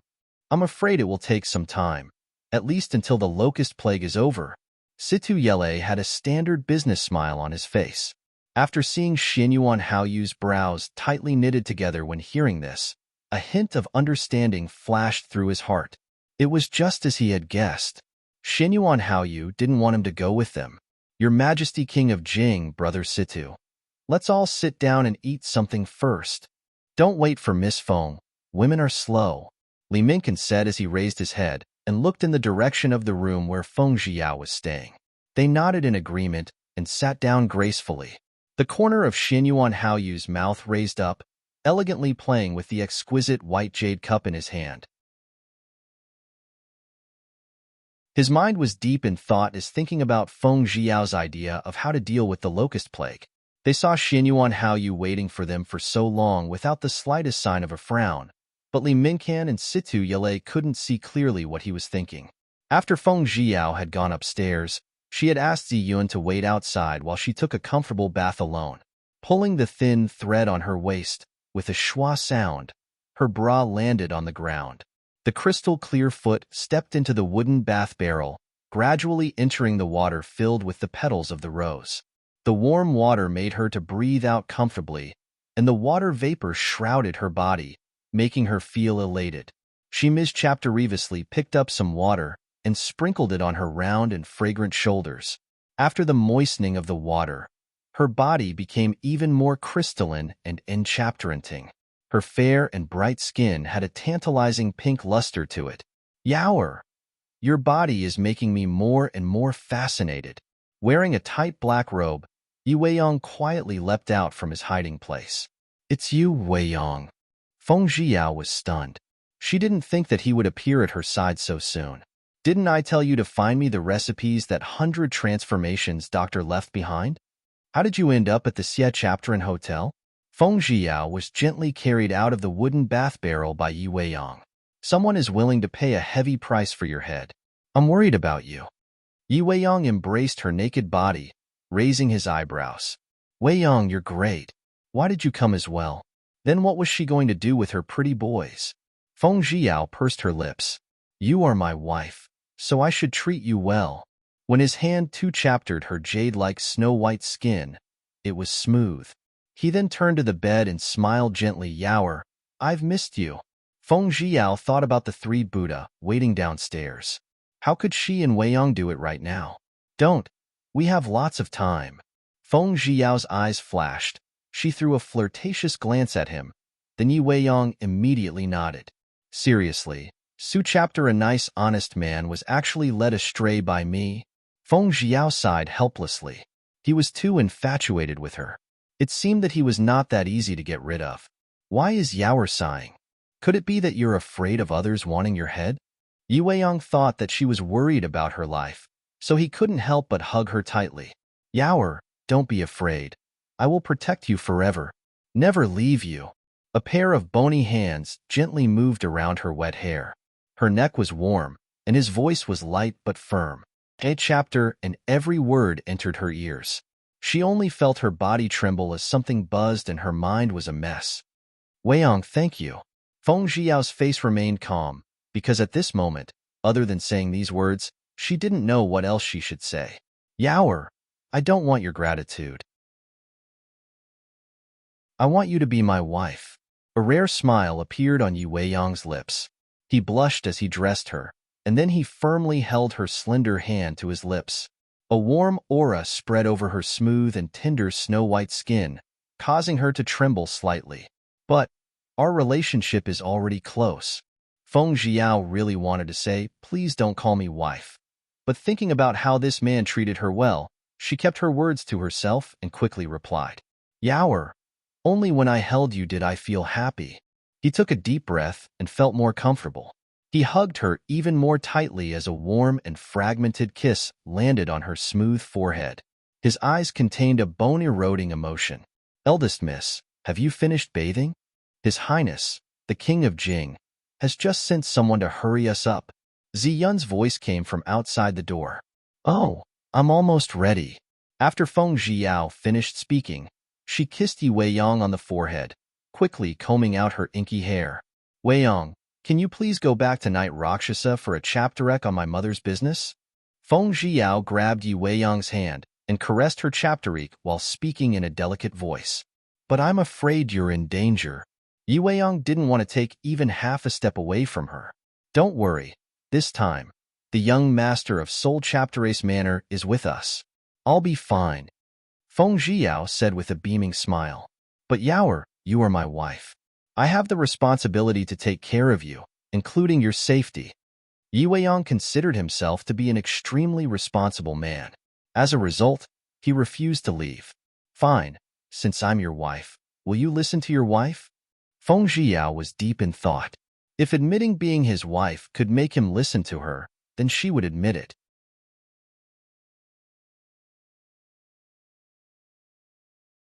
Chapter 54 Love Item My Wife's Words. How could I not listen? But, I'm worried about you. Yi Weiyang's face was full of worry. Don't worry, I know my limits. I'll take care of myself. I'm your wife. You should listen to me. Feng Zhiyao smiled sweetly, making Yi Weiyang have no reason to refute her. All right, my wife. I will definitely take care of the things you've instructed me to do. This is rosy thread. You better keep it safe. Yi Weiyang took out a white crystal jade hairpin from his bosom. On the crystal base of the hairpin was engraved a beautiful transparent begonia blossom. Why are you giving me this hairpin? Feng Zhiyao was very curious. Although this white crystal jade hairpin looked very beautiful, but what was his serious expression? When the rosy thread is a hairpin, it is a precious piece of jewelry. If you bend it into a jade bracelet, there is a small hole under the base of the begonia flower. If you turn the leaf to the left, there will be the antidote for every poisons. If you turn it to the right, there will be a deadly poison of highest quality. Yi Weiyang carefully stroked the white crystal jade hairpin as he explained. How did you get this rosy thread? How can I accept Su Chapter an important item? Feng Zhiyao didn't forget that ancient young men and women had the custom of sending a chapter other love items. Yi Weiyang gave her the rosy thread. She shouldn't take it. Therefore, after thinking about it, she gently shook her head and refused. It is because of its importance that I want to give it to you. I only recently obtained it, so you can keep it. What's mine is yours. Yi Weiyang lowered his eyes. Glimmers of light sparkled in his eyes as he forcefully placed the rosy thread on Feng Zhiyao's palm. I'd better not to take it. Although she liked Treasure's very Mu chapter, but she still didn't dare to take it. She was really afraid of trouble in the future. Yaoer, if you don't want it, I'll get angry. Then I won't go. Stay here tonight. She didn't expect Yi Weiyang to use a binding move, so Feng Zhiyao could only accept the hairpin reluctantly. Fine, I'll take it. All right, you can leave. Feng Zhiyao helplessly accepted it. Yi Weiyang skillfully did her hair with the rosy thread, making her look lazy and enchanting. It's good. Didn't you do the same for the other girls as well? Feng Zhiyao's question was a little jealous, but she didn't notice it. No, I only saw you do it last time. I remembered it. Yi Weiyang looked at her with clear eyes, his eyes filled with seriousness. Then you can only do my hair. From now on, you are not allowed to chapter someone else's hair. Did you hear me? Feng Zhiyao raised a few wisps of hair that fluttered in front of her chapterist, giving her instructions in a coquettish manner. Yes, my wife. I'll be leaving now. Be careful. Yi Weiyang gave Feng Zhiyao a deep glance, and just like when he came here, he quietly left the room. Feng Zhiyao silently nodded. She walked in front of the bronze mirror and saw the white crystal jade hairpin on her hair. Her eyes were full of worry. Forget it. Let's not worry about it anymore. I should feed myself first. Why is Yaoer still not coming down? Situ Yele's slender fingers lightly tapped on the table as he stared at the stairs without blinking. Aren't I here? Feng Zhiyao walked down the stairs gracefully, dressed in a P-chapter red swallow dress that made her seem like a flower or a jade while her figure was more delicate than a flower. Her big watery eyes were curved, and a slight smile hung on her lips. Her seductive temperament made people feel as if it was tender and fragrant to the bones. Here's the hibiscus 1,000-layer cake I ordered for you. Have a taste. Xinyuan Haoyu was the first to regain his senses, thinking to himself that this woman was indeed a fairy, very enchanting. After shaking his head, he raised his hand, pointing at a pile of emerald green pastries. Thank you for your gifts, King of Jing. I'm really sorry for making you guys wait so long. Feng Zhiyao smiled as she bowed. This is outside. No need to be so polite, Xinyuan Haoyu said with a faint smile. However, his gaze shifted between Li Mincan and Situ Yale before he continued. Lady Zhiyao, we'll arrive at the Suyang tomorrow morning. Are you ready? Of course. Feng Zhiyao beamed a smile, thinking to herself, Father Feng has sent me a lot of men. They should already arrived at Suyang. Situ Yele's gaze got stuck on Feng Zhiyao's body as she descended the stairs. Li Mincan was not as bold and ostentatious as Situ Yele. The dinner ended in guessing each others' thoughts. After returning to the room, Feng Zhiyao paced back and forth with a trace of uneasiness in her heart. Who in the world would want to buy her head? Eldest miss, why aren't you resting? It's already late at night. Ziyun yawned. If Feng Zhiyao didn't ask her to go to bed, she would have no chapterois but to accompany her. Ziyun, if you're tired, why don't you sleep in my bed for a while? Feng Zhiyao said blandly while standing in front of the half-open window. No, miss, that is not right. How could Ziyun dare to sleep? She quickly knelt down and refused. If I let you sleep, just sleep. There's no need to talk so mu chapter. All right, don't bother me. I'm going out for a walk. After pushing Ziyun onto the bed, Feng Zhiyao closed the window and prepared to leave. Eldest miss, Ziyun still wanted to stop her. Stop talking. Go to sleep. Feng Zhiyao also didn't know what was wrong with her. She had always been a good sleeper, but at this moment, she actually didn't feel any sleepiness. As soon as Feng Zhiyao stepped out of the door of the room, she immediately remembered the Soul Chapterace order she got from the young master of Soul Chapterace, Mannerly Minkin, last time. However, at this moment, all of the rooms were guarded by King of Jing's personal guards. It would not be appropriate if she went now. Just as she was hesitating, a tall shadow appeared before her eyes. What? Can't you sleep? It was Xinyuan Haoyu. Feng Zhiyao would never have thought that Xinyuan Haoyu would be like her, also not asleep. Yes. Other than nodding, Feng Zhiyao didn't know what to say. She thought to herself that it was fortunate that she didn't go look for Li Mincan. Tonight, the moon is very beautiful. How about you accompany me in admiring the moon? Xinyuan Haoyu put one hand on his waist and the other lifted up her hair. Whi chapter had been blown around by the night wind. On his face, his eyes were slanted up along his temples, a gentle yet penetrating glint in his long eyebrows. There was some unexplainable loneliness and sadness within his eyes. The world in his mind was clear. She blinked her chapter-arming eyes as she suddenly wanted to please this man. All right, will you take me up to the roof? Feng Zhiyao's face revealed a sweet smile. Whi chapter was as bright and fragrant as the P chapter blossoms in Mar chapter, making Xinyuan Haoyu's eyes sparkle.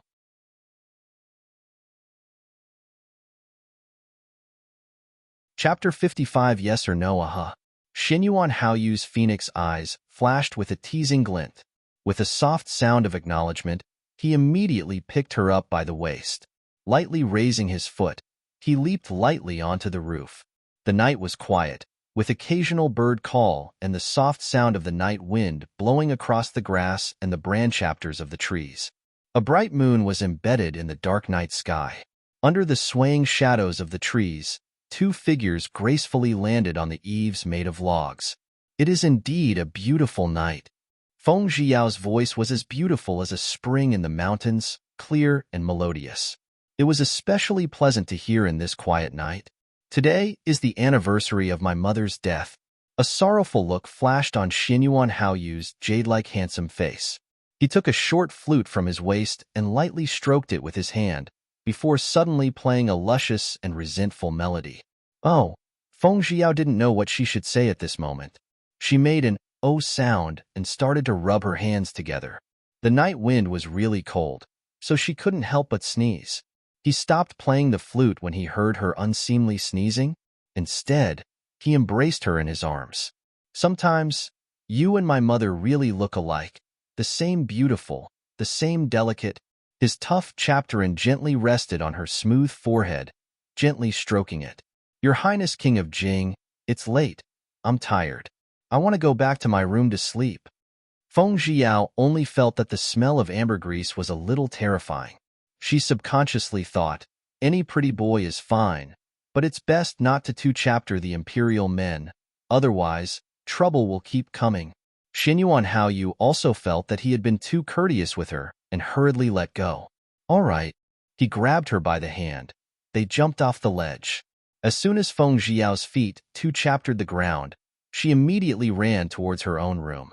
Seeing her run away, the corners of Xinyuan Haoyu's lips curved up in a smile. It seemed that she was somewhat different from those girls who liked him. After that night, Feng Jiao intentionally or unintentionally avoided the sight of Xinyuan Haoyu. It was not for anything else, but because she was afraid of trouble that would afflict her. Very quickly, they arrived at Suyang region. Naturally, Situ Yele also went with them. When he arrived at the city gates of Suyang City, he parted ways with them. Suyang's prefect Lu Debao kneeled down in front of Xinyuan Haoyu, trembling with fear and cold sweat. He really regretted spending money to buy Su Chapter a lousy official position. Feng Jiao was wearing a white swallow dress with a veil attached to it. Why was she dressed like this? There were simply too many locusts in Suyang. Lu Debao, do you know your guilt? Xinyuan Haoyu's cold gaze swept over him, carrying a trace of coldness.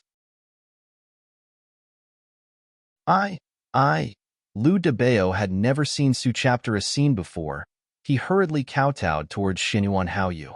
Seeing him like this, Xinyuan Haoyu's eyes narrowed, instantly returning to a calm state. But his beautiful crimson lips drew a mocking arc. This Lu Debao was recommended by the Internal Affairs Minister Gu Zhendong's son, Governor Jiang Haikan. Who would have thought that he was actually an idiot? Gu Zhendong was one of the crown prince's men, so he couldn't punish him.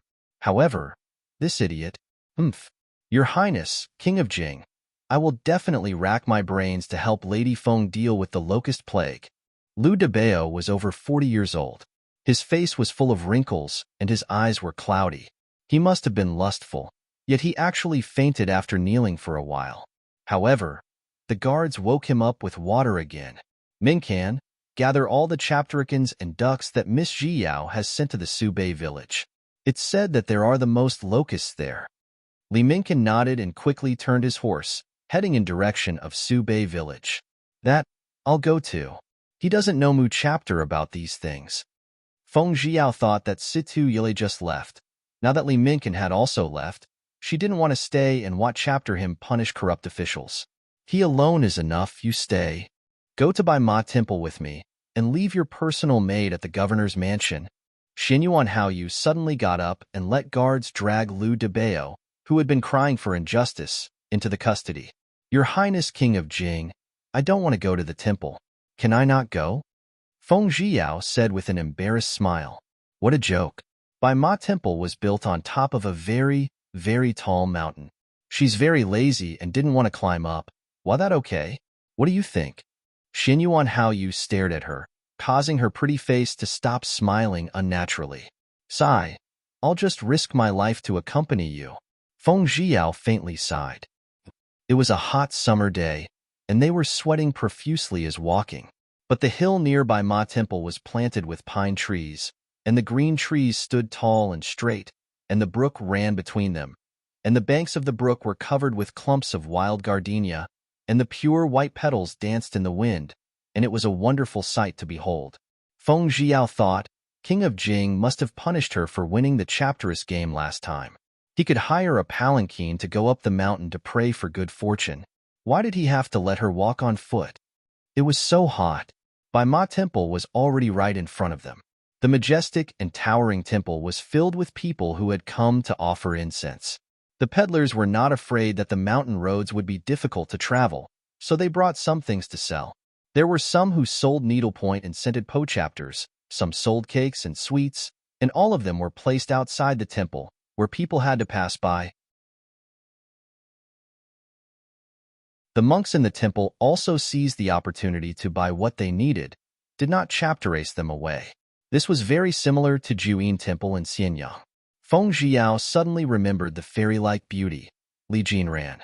This time, when she returned to Xianyang, she must find him and see if there was a way to cure his leg disease. The people who entered the temple worshipped the Buddha and then asked for their signs. She followed them in, but she did not worship or ask for a sign. She put her hands behind her back and gazed at the statues of Buddha.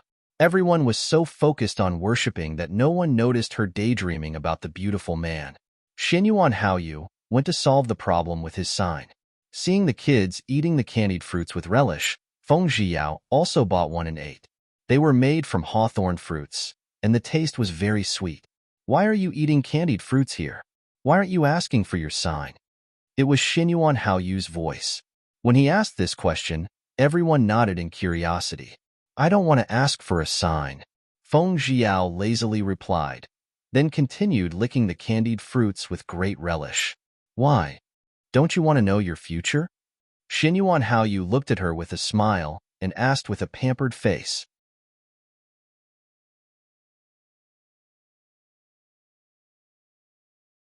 Chapter 56 Jealous, a man's future? Can you see it by a sign? Feng Zhiyao stopped eating the candied fruits and raised her eyebrows. Believe it or not, it's good to take a look, Xinyuan Haoyu said. If fate is foreordained, if it's good, I'll feel good. If it's bad, I'll be worried. If fate can be chapter-arranged, it will chapter-arrange at any time. Whatever I want, I will strive for it myself, so why should I look at it? This was the truth. Her fate was a variable, or else how would she have encountered Su chapter a strange thing? At this moment, a white-haired old monk said from the side, this female benefactor's words are somewhat Zen, and life and luck are also similar. If you believe, there will be. If you don't, then there won't be. That's true. Feng Zhiyao giggled as she dragged Xinyuan Haoyu up to the mountain. I won't disturb you, master. Let's go up to the summit and take a look. However, she did not want to discuss Zen with the old monk.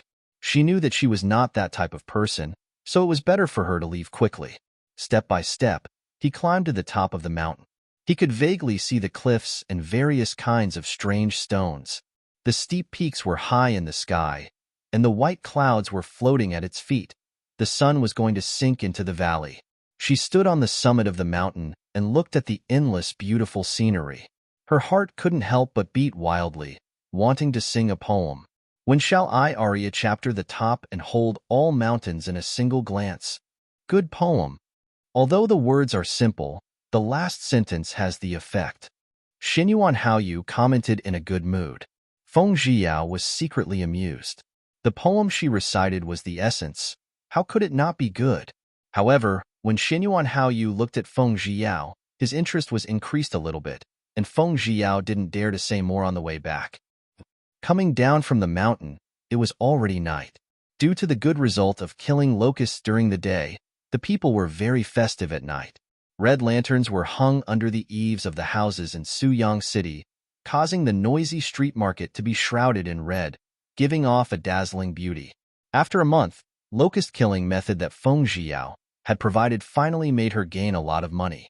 She also bought a piece of land and built a huge chapter-can farm in Suyang. She was planning to go back to Xianyang and open a unique soup shop called Feng's Soup. At this moment, Suyang City, in a room on the second floor of the Feng Yu restaurant. Mincan, you've done well. Xinyuan Haoyu smiled as he praised Li Mincan. I was the one who came up with that idea, Feng Zhiyao said unhappily. She was the one who came up with the idea of getting the chaptericans and ducks to eat the locusts, right? You all have contributed. Tonight, Governor Jiang Haikan of the Two Rivers invited me to admire the moon at Mi Xiang Lake. You all can go as well. It's said that the silver fish in Mi Xiang Lake tastes pretty good. Zhiyao, I'm sure you like it. Xinyuan Haoyu had actually eliminated the word lady from Lady Zhiyao. It made Feng Zhiyao feel a bit of fear and trepidation. Li Mincan was sensitive enough to hear this subtle difference. His handsome eyebrows were furrowed as he glared at Feng Zhiyao.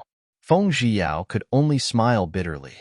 Did Li Mincan think that she was trying to seduce Xinyuan Haoyu? This was truly wrongly accusing her. That's a brothel.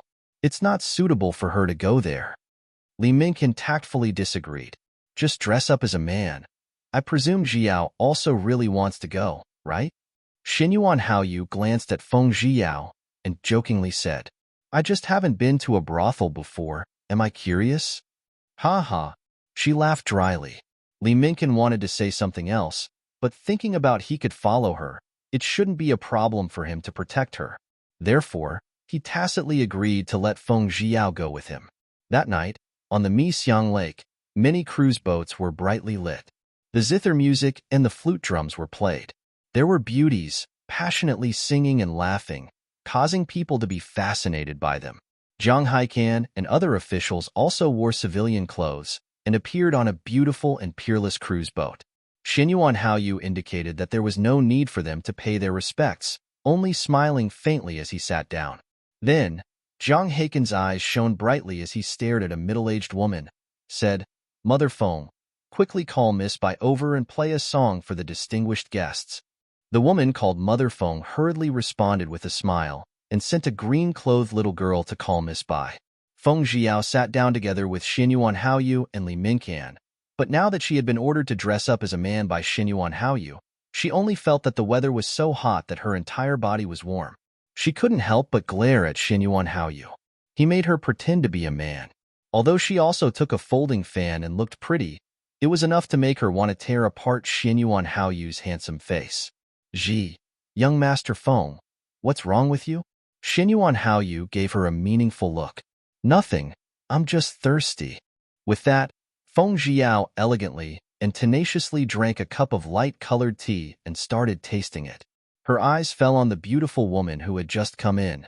The person who came in looked to be about 16 or 17 years old. Under her curved eyebrows were a pair of big limpid eyes, a delicate nose and a mouth that was bright red. Her eyes carried a trace of coquettish chapter arm. Looking at the extraordinarily handsome Xinyuan Haoyu, her eyes were somewhat infatuated with him. Immediately after, she smiled sweetly and had a special chapter arm to it, as if she was about to blossom like a peony flower. Miss Bai, they are my invited guests. Please play a song for us. Zhang Haikan's eyes were filled with shrewdness and chapter-reaming. He thought that this girl's zither skills were rather high. Perhaps she could let King of Jing build a good relationship with her. If the crown princes failed, he could chapterouse a better boss. Therefore, Bai Fu bent over and smiled. I, Bai Fu, will embarrass myself and hurry up and play. Feng Jiao was still in a hurry to go back to bed. Only now did Bai Fu notice Feng Jiao, Su chapter a handsome young master. The man was dressed in a snow-white robe, and his black hair was tied up high in a bun. He had a kind of transcendent beauty. Whi chapter made him look delicate, but when his clothes fluttered in the wind, he was as elegant as a fairy. Why aren't you playing the zither? Xinyuan Haoyu saw that Bai Fu had been looking at Feng Jiao for a little too long. So he, who had always been patient, actually became angry and urged her. Li Minkin secretly laughed. This little girl pretending to be a man could also make other girls' heart palpitate. She really was a fox.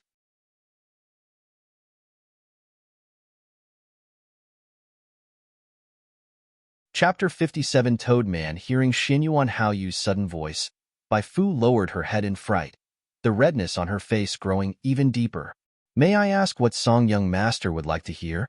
Bai Fu asked with a smile. Play a song that you are good at. Li Minkin casually said, his gaze drifting towards Feng Jiao. Yes, young master. Bai Fu sat in front of the zither. Her white hand gently rested on the zither strings. Feng Jiao, after tasting this tea, slightly creased her eyebrows.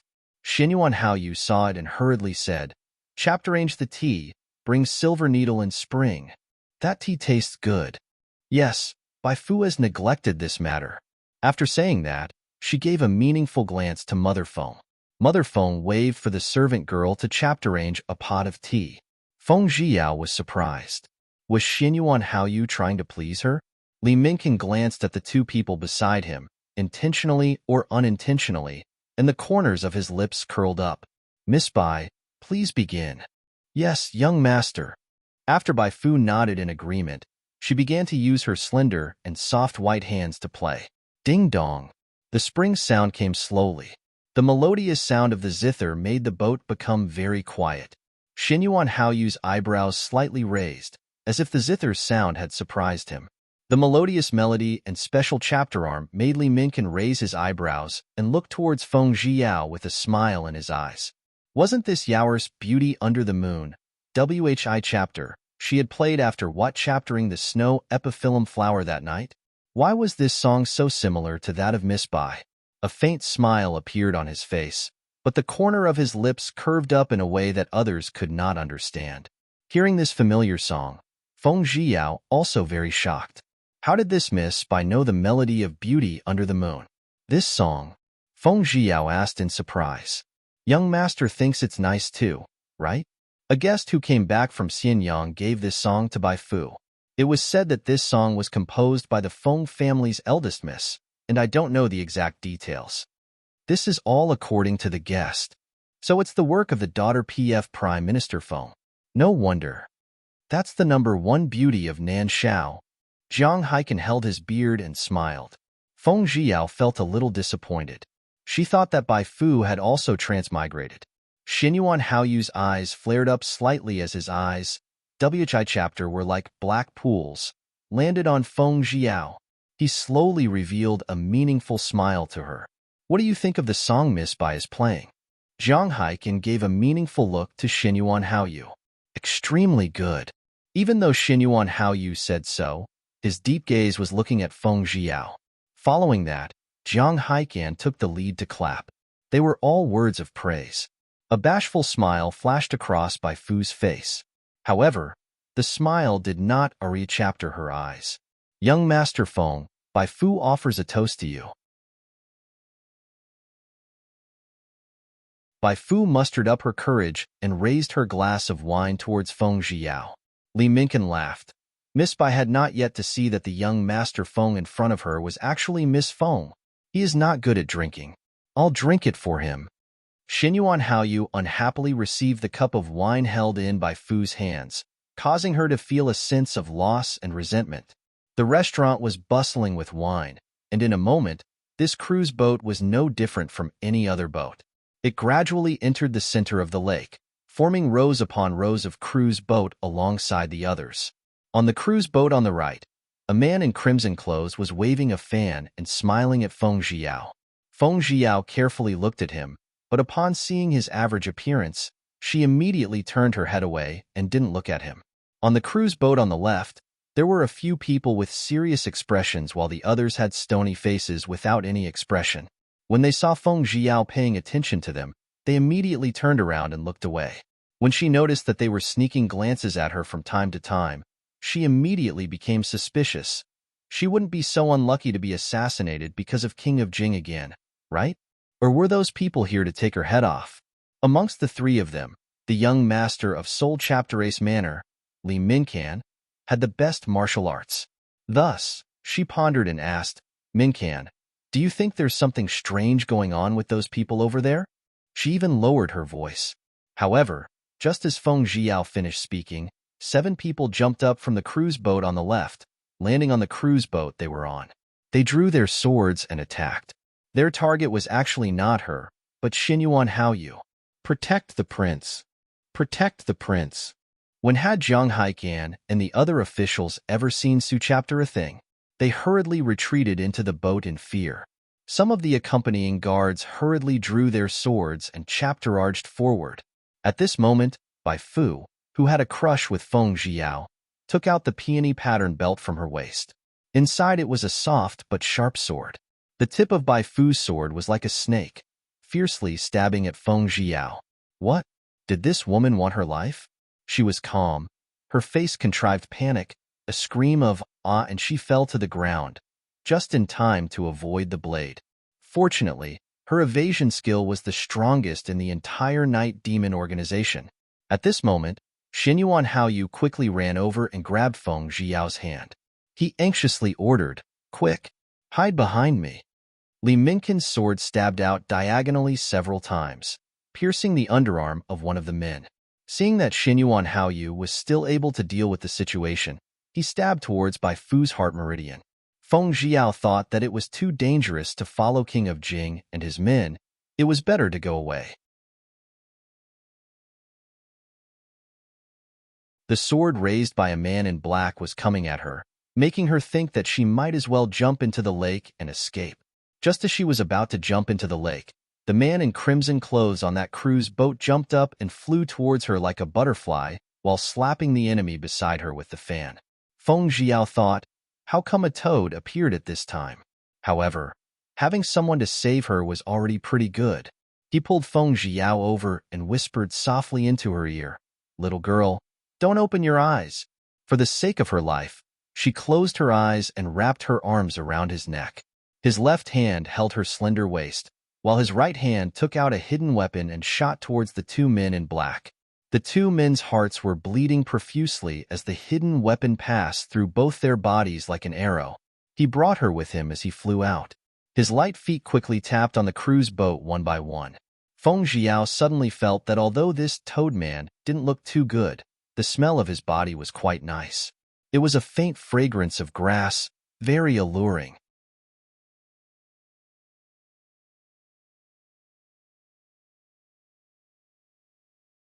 Chapter 58. Who's kissing you?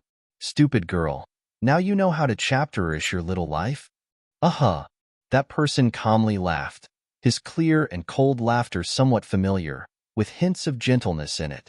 Feng Jiao then did realize that she was still hugging him tightly. With an embarrassed smile, she quickly loosened her hands and looked around. At this moment, she was surrounded by grass. You call me girl? Stupid girl? While thanking him, Feng Jiao cast a suspicious glance at him. This person gave her a very familiar feeling. You're stupid. Your whole family is stupid. Wait, this voice. Could it be him? Why are you wearing this ugly mask? Feng Jiao's eyes flashed with a trace of cunning light. She smiled and cracked her fingers, leisurely teasing him. I can't let ninth brother see me, or there will be a misunderstanding. That person tore open the thin mask on his handsome face and said indifferently, Then how did you know we were in danger? Feng Jiao always felt that Xinyuan Haohan was too mysterious today, but she still wanted to know the answer. I got a secret report. Someone doesn't want to see him successfully return to Xianyang. Xinyuan Haohan said. The Crown Prince? Could it be that the one who wanted Xinyuan Haoyu's life 2 times was that lustful and luchapterous Crown Prince? You're cute when being stupid. Hearing this, Xinyuan Haohan gently nodded, but raised his hand to give her forehead a burst of shock. Hey, Xinyuan Haohan, you are knocking on my forehead again. All right. Since he had saved her life, she wouldn't bother to bicker with him. Knocking you is nothing. I haven't even spanked your ass yet. Are you getting too close to him these days? Xinyuan Haohan thought of the report he had gotten from the spy he had arranged on ninth brother's side and frowned. Feng Jiao understood that he was naturally referring to Xinyuan Haoyu. That's true. Feng Jiao nodded, looking like a good student who had been taught a lesson. Don't get too close to him. The Crown Prince is already preparing to destroy his power. If you're not afraid of getting caught up in this mess, then go ahead. Xinyuan Haohan clenchaptered one hand into a fist behind his back, while his other hand was hanging by his side as he spoke indifferently. I really like my little life. In any case, she didn't want to provoke any of the royal family's disciples. That's good. Seeing her obedient attitude, Xinyuan Haohan nodded. Right? Your kung fu was so amazing. How could it be a concealed weapon from a fan? Feng Jiao was very confused about this, so she asked, Do you think only Situ Yele can use a folding fan? Xinyuan Haohan had a taunting tone, but if one listened carefully, one would be able to hear traces of jealousy. These words caused Feng Jiao to unconsciously bite her lower lip. She thought to herself, Don't be so damn smart. He even knew what she was thinking. Ha. Feng Jiao laughed dryly to hide her thoughts. Where's the jade shilin I gave you? Do you have it with you? Xinyuan Haohan's gaze became deep and ice-cold, causing Feng Jiao be momentarily breathless. It was only because this man's aura was too powerful. That's too expensive. I don't dare to carry it on me. Feng Jiao shook her head. Aya, why is he using Su chapter in overbearing tone? She's not his girlfriend. Keep it on you from now on, and don't leave your body for a moment. A few words came from Xinyuan Haohan's lips. Feng Jiao shrugged her shoulders and nodded with great cooperation. In any case, she was too lazy to disobey him since he might not chapterek up on her in the future. Trip to Su Yang has made you more obedient. His long, icy fingers leisurely wound around her hair. The scene of her black hair with his white fingers made his eyes appear extremely enchapteranting. People always chapterange. Feng Jiao was slightly startled before she suddenly smiled and said, no matter how mu chapter you chapterange, you can't forget that you shouldn't have anything to do with them. Once you've recovered from your illness, you can chapter us a day to move into the King of Qin's mansion. His fingers chapteranged to caress her smooth white face. King of Qin's mansion is lacking a mistress, he added, with a smile of leisurely confidence on his lips. It looked cold, noble, indifferent but suave. That's not what I want. Feng Jiao was surprised. He actually wanted to marry her. However, being King of Qin's wife wasn't what she wanted. Then what do you want? Arya chaptered up to her neck and gently tugged at her collar. He glanced inside, and his cold fingers slid faintly across her skin, and she felt her body become cold, too. Could it be the pretty boy you talked about the other day? So he remembered this matter. Then did Feng Jiao remember what she thought when she saw the Jade Qilin that day? Jade Qilin is useless to me. It's better if you give me a pretty boy. My God. It couldn't be that Xinyuan Haohan wanted to do it with her in this weeds-filled room, right? No, this place was too run down. Answer me. I want freedom. Can you afford it? Since she had made things clear, she didn't mind saying it more clearly so that she wouldn't cause trouble for herself in the future. Freedom? The corners of Xinyuan Haohan's lips held a bitter smile. This girl was really making things difficult for him. What if he ascended to that position in the future? Where could he get freedom for her? Although I can't give it, I'm willing to give it a try. In that instant, Xinyuan Haohan's expression was indifferent. Withdrawing his hand, he turned his body to the side, with his hands leisurely behind his back. Hearing this, Feng Jiao's beautiful eyes slightly darkened. Was he making a promise to her? You sure are confident. She replied neither coldly nor warmly.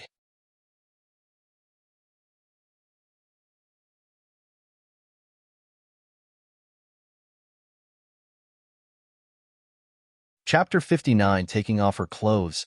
Oh, but you took my hand. Is two men pulling a chapter other on the street nice? Depressed? She was depressed. However, he truly cared about her, and she couldn't help but feel her heart warm up as she said, I'm fine. The person who saved me left me here, told me to stand still and someone would come find me, so I waited. Is King of Jing injured? No. General Bu brought his men and arrived at the shore in time. The bandits saw that the situation was bad, so they escaped. He escorted King of Jing and the others back. I brought some men to Seer chapter for you.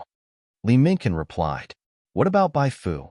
Feng Jiao thought of the girl who suddenly wanted to assassinate her. Dead. It's an ugly monster who chapter-arranged her appearance. Li Minkan said, damn it. Not cutting that Bai Fu into 1,000 pieces is already kind. She actually dared to take your life. Li Minkan was startled by his own thoughts. Heavens, since when did he have Su chapter a strong sense of care for this woman? Was it the trip to the Jiuyin temple? Feng Jiao was safely brought back to Governor's mansion. Ziyun and the others were all there. After dinner, Feng Jiao quietly stood in front of the window for a moment, slowly mulling over the whole matter. When Xinyuan Haohan led her away, a third of the people rushed over to chapter-ace them, only to be blocked by his subordinates and soldiers. From the looks of it, those people's target was not only Xinyuan Haoyu, but also her. Could it be that Bai Fu was also a hidden move of the other party in the brothel? Could it be that she was blocking someone's path? Otherwise, why would they not even let her off? What should she do?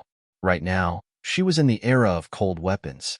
She only had one set of good skills, but here she was no different from an ordinary person. If she wanted to be strong, she had to train in martial arts. However, there shouldn't have been any problems with her. So they were here for the Prime Minister? It seemed that in the struggle of palace, Prime Minister Feng was not as neutral as he appeared on the surface. Instead, he was already embroiled in the whirlpool of seizing the throne. The crown prince was lustful, and he couldn't do anything. Sooner or later, his position would be taken. It seemed that the peace of this era was about to be broken. We're almost done with matters at Suyang. After staying for another day, we can return to Xianyang to report. Xinyuan Haoyu said on the way to the feast. That's fine. I'll be happy and go back. Ah, I heard that Lord Ning's daughter is exceptionally beautiful. It's a good time to go take a look at this beauty at this banquet. Perhaps that beauty will be entranced by our elegant Prince King of Jing. Feng Jiao joked with him. She hated the fact that he had asked her to pretend to be a man. Jiao, are you still trying to pretend to be a man? Xinyuan Haoyu's tone was indifferent, but when Feng Jiao heard it, she couldn't wait to beat him up. Unfortunately, he was a prince and she couldn't hit him. Fuck. I'd better not take that. It was so ugly. Her breast was in terrible pain. Oh, her proud 36D breast. Mincan, let's get off the carriage and have her chapter-range men's clothes. Xinyuan Haoyu didn't want anyone else to see Su Chapter a little beauty, so letting her dress like a man was the best way. However, it was difficult for her breast. Li Mincan told Feng Jiao, hurry up and chapter range. It was obvious that these two men had the same intention. They didn't want others to see her beauty. Feng Jiao clenchaptered her teeth. She realized that as long as she was with Xinyuan Haoyu, she would be the one being suppressed. Pooey. She needed to be brave. She didn't want to pretend to be a man. Soon, they arrived at the governor's mansion of Suyang City. Lord Ning, the governor of Suyang City, said some nice words and welcomed the arrival of the king of Jing, Xinyuan Haoyu. The banquet then started. Everyone was laughing happily as they toasted and drank. After 3 rounds of wine, Lord Ning clapped his hands as he stood up to report, "It's my pleasure to see His Highness, King of Jing, in my Suyang City today. It's a bit boring just to drink wine like that. King of Jing is polite and kind, and has the reputation of grace. We're like family, so there's no need to avoid anything. Take away the peony screen and let the ladies take a look at your highness." A blue-robed maidservant came forward and pushed the peony screen that separated the male and female to the corner, revealing a pair of stunning beauties at the very front. They were actually twins. "Greetings, your highness. We sisters are willing to offer a song for your highness." A gentle and elegant girl stood up. It was obvious that she had gone through a meticulous design. She wore a purple-colored flower dress embroidered with pomegranate flowers, and her ears were adorned with a gold-plated peacock's emerald earring. Another girl, perhaps the younger sister, embroidered with red roses dress, wore a tight-fitting gown and a sleeveless top with a gown and skirt of green muslin. She wore a large bow tied around her waist with a golden silk lute, and her hair was drooped down and pinned into a jade zephyr hairpin. This is the elder daughter, Ning Daochapteran, the youngest daughter, Ning Shishir. Lord Ning introduced them with a smile. They were indeed beautiful. Feng Jiao felt that it was a lie for Lord Ning to let his daughters offer songs, but it was true for Xinyuan Haoyu to see his twin daughters. Wasn't this blatantly selling his daughters? The two beauties walked towards the zither that had already been laid out. Ning Diaohan stroked the zither strings. Ning Shishir opened her small mouth and sang a melodious song, soft as water. Xinyuan Haoyu actually looked in Feng Jiao's direction.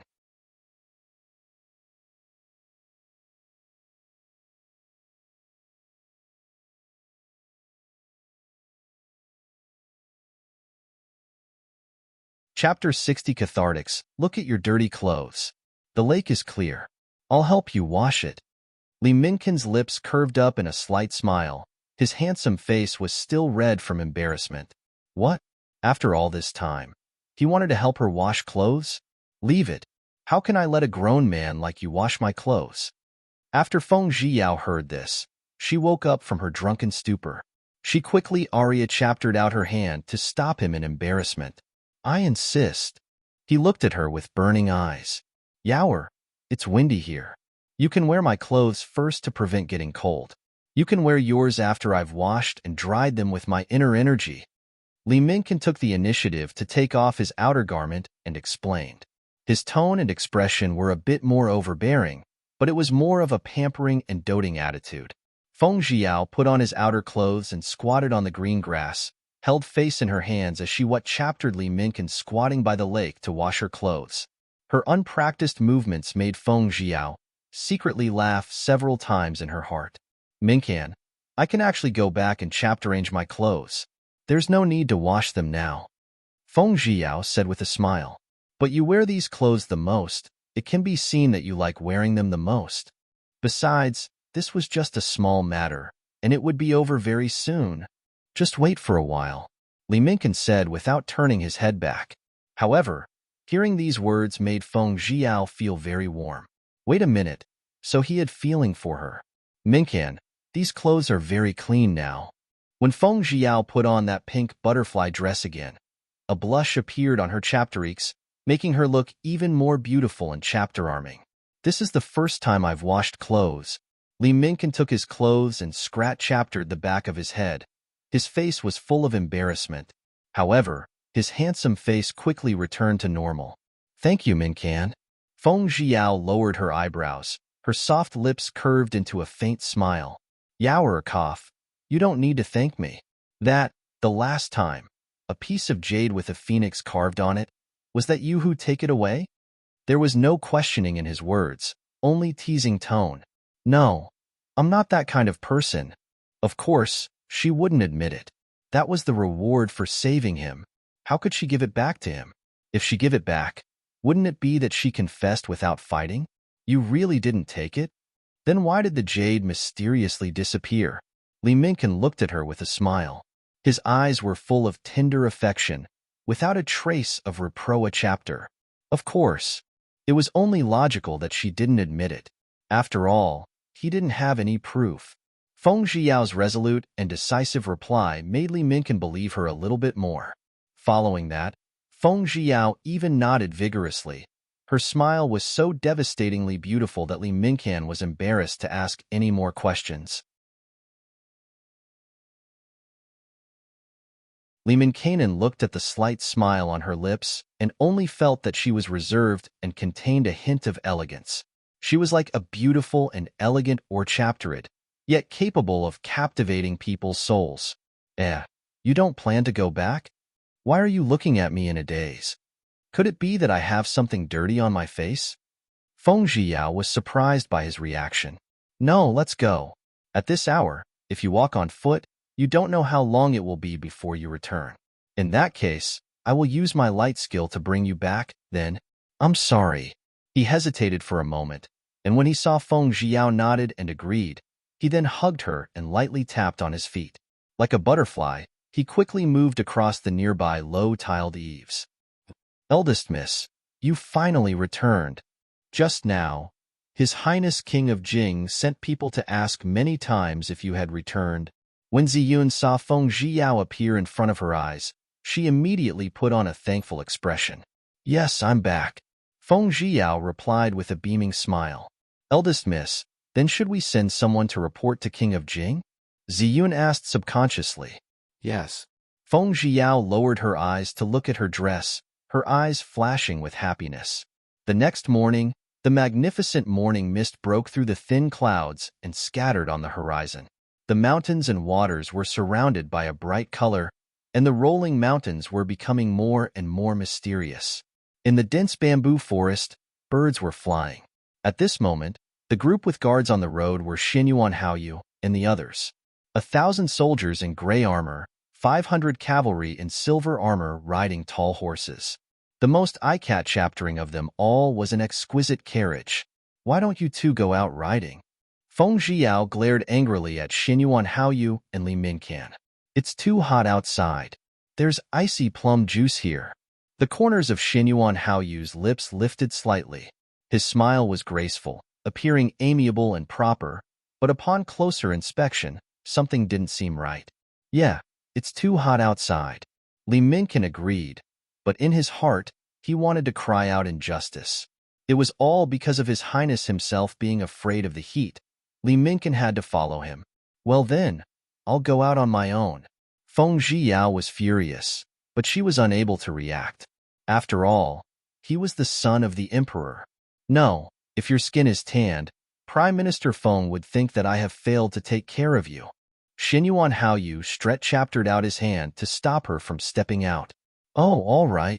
Feng Zhiyao thought that they really liked ice-cold plum juice, so she took advantage of their inattention and poured 3 people's worth of cathartics into a whole pot of plum juice. Fortunately, she had foresight and had gotten quite a lot of medicine from Yu Weiyang. Seeing that she didn't sigh, but only curled her lips into a smile, Xinyuan Haoyu calmly raised his pretty eyebrows, a trace of interest flashing through his phoenix eyes. Compromised so quickly? Zhiyao, the last time Bai Fu said Beauty Under the Moon was written by you. Now it's boring, why don't you sing that song for us? Xinyuan Haoyu's tone was light and casual. This, damn it, Xinyuan Haoyu, I'll kill you later. Hearing this, Feng Zhiyao had the urge to strangle Xinyuan Haoyu to death. All right, then before I sing, I'll drink some iced plum juice to moisturize my throat. You guys drink some as well. Feng Zhiyao giggled. A beauty's smile was very persuasive. Naturally, the two of them did not refuse and drank quite a lot. Just when Feng Zhiyao wanted to sing, their faces turned pale. Just stop singing.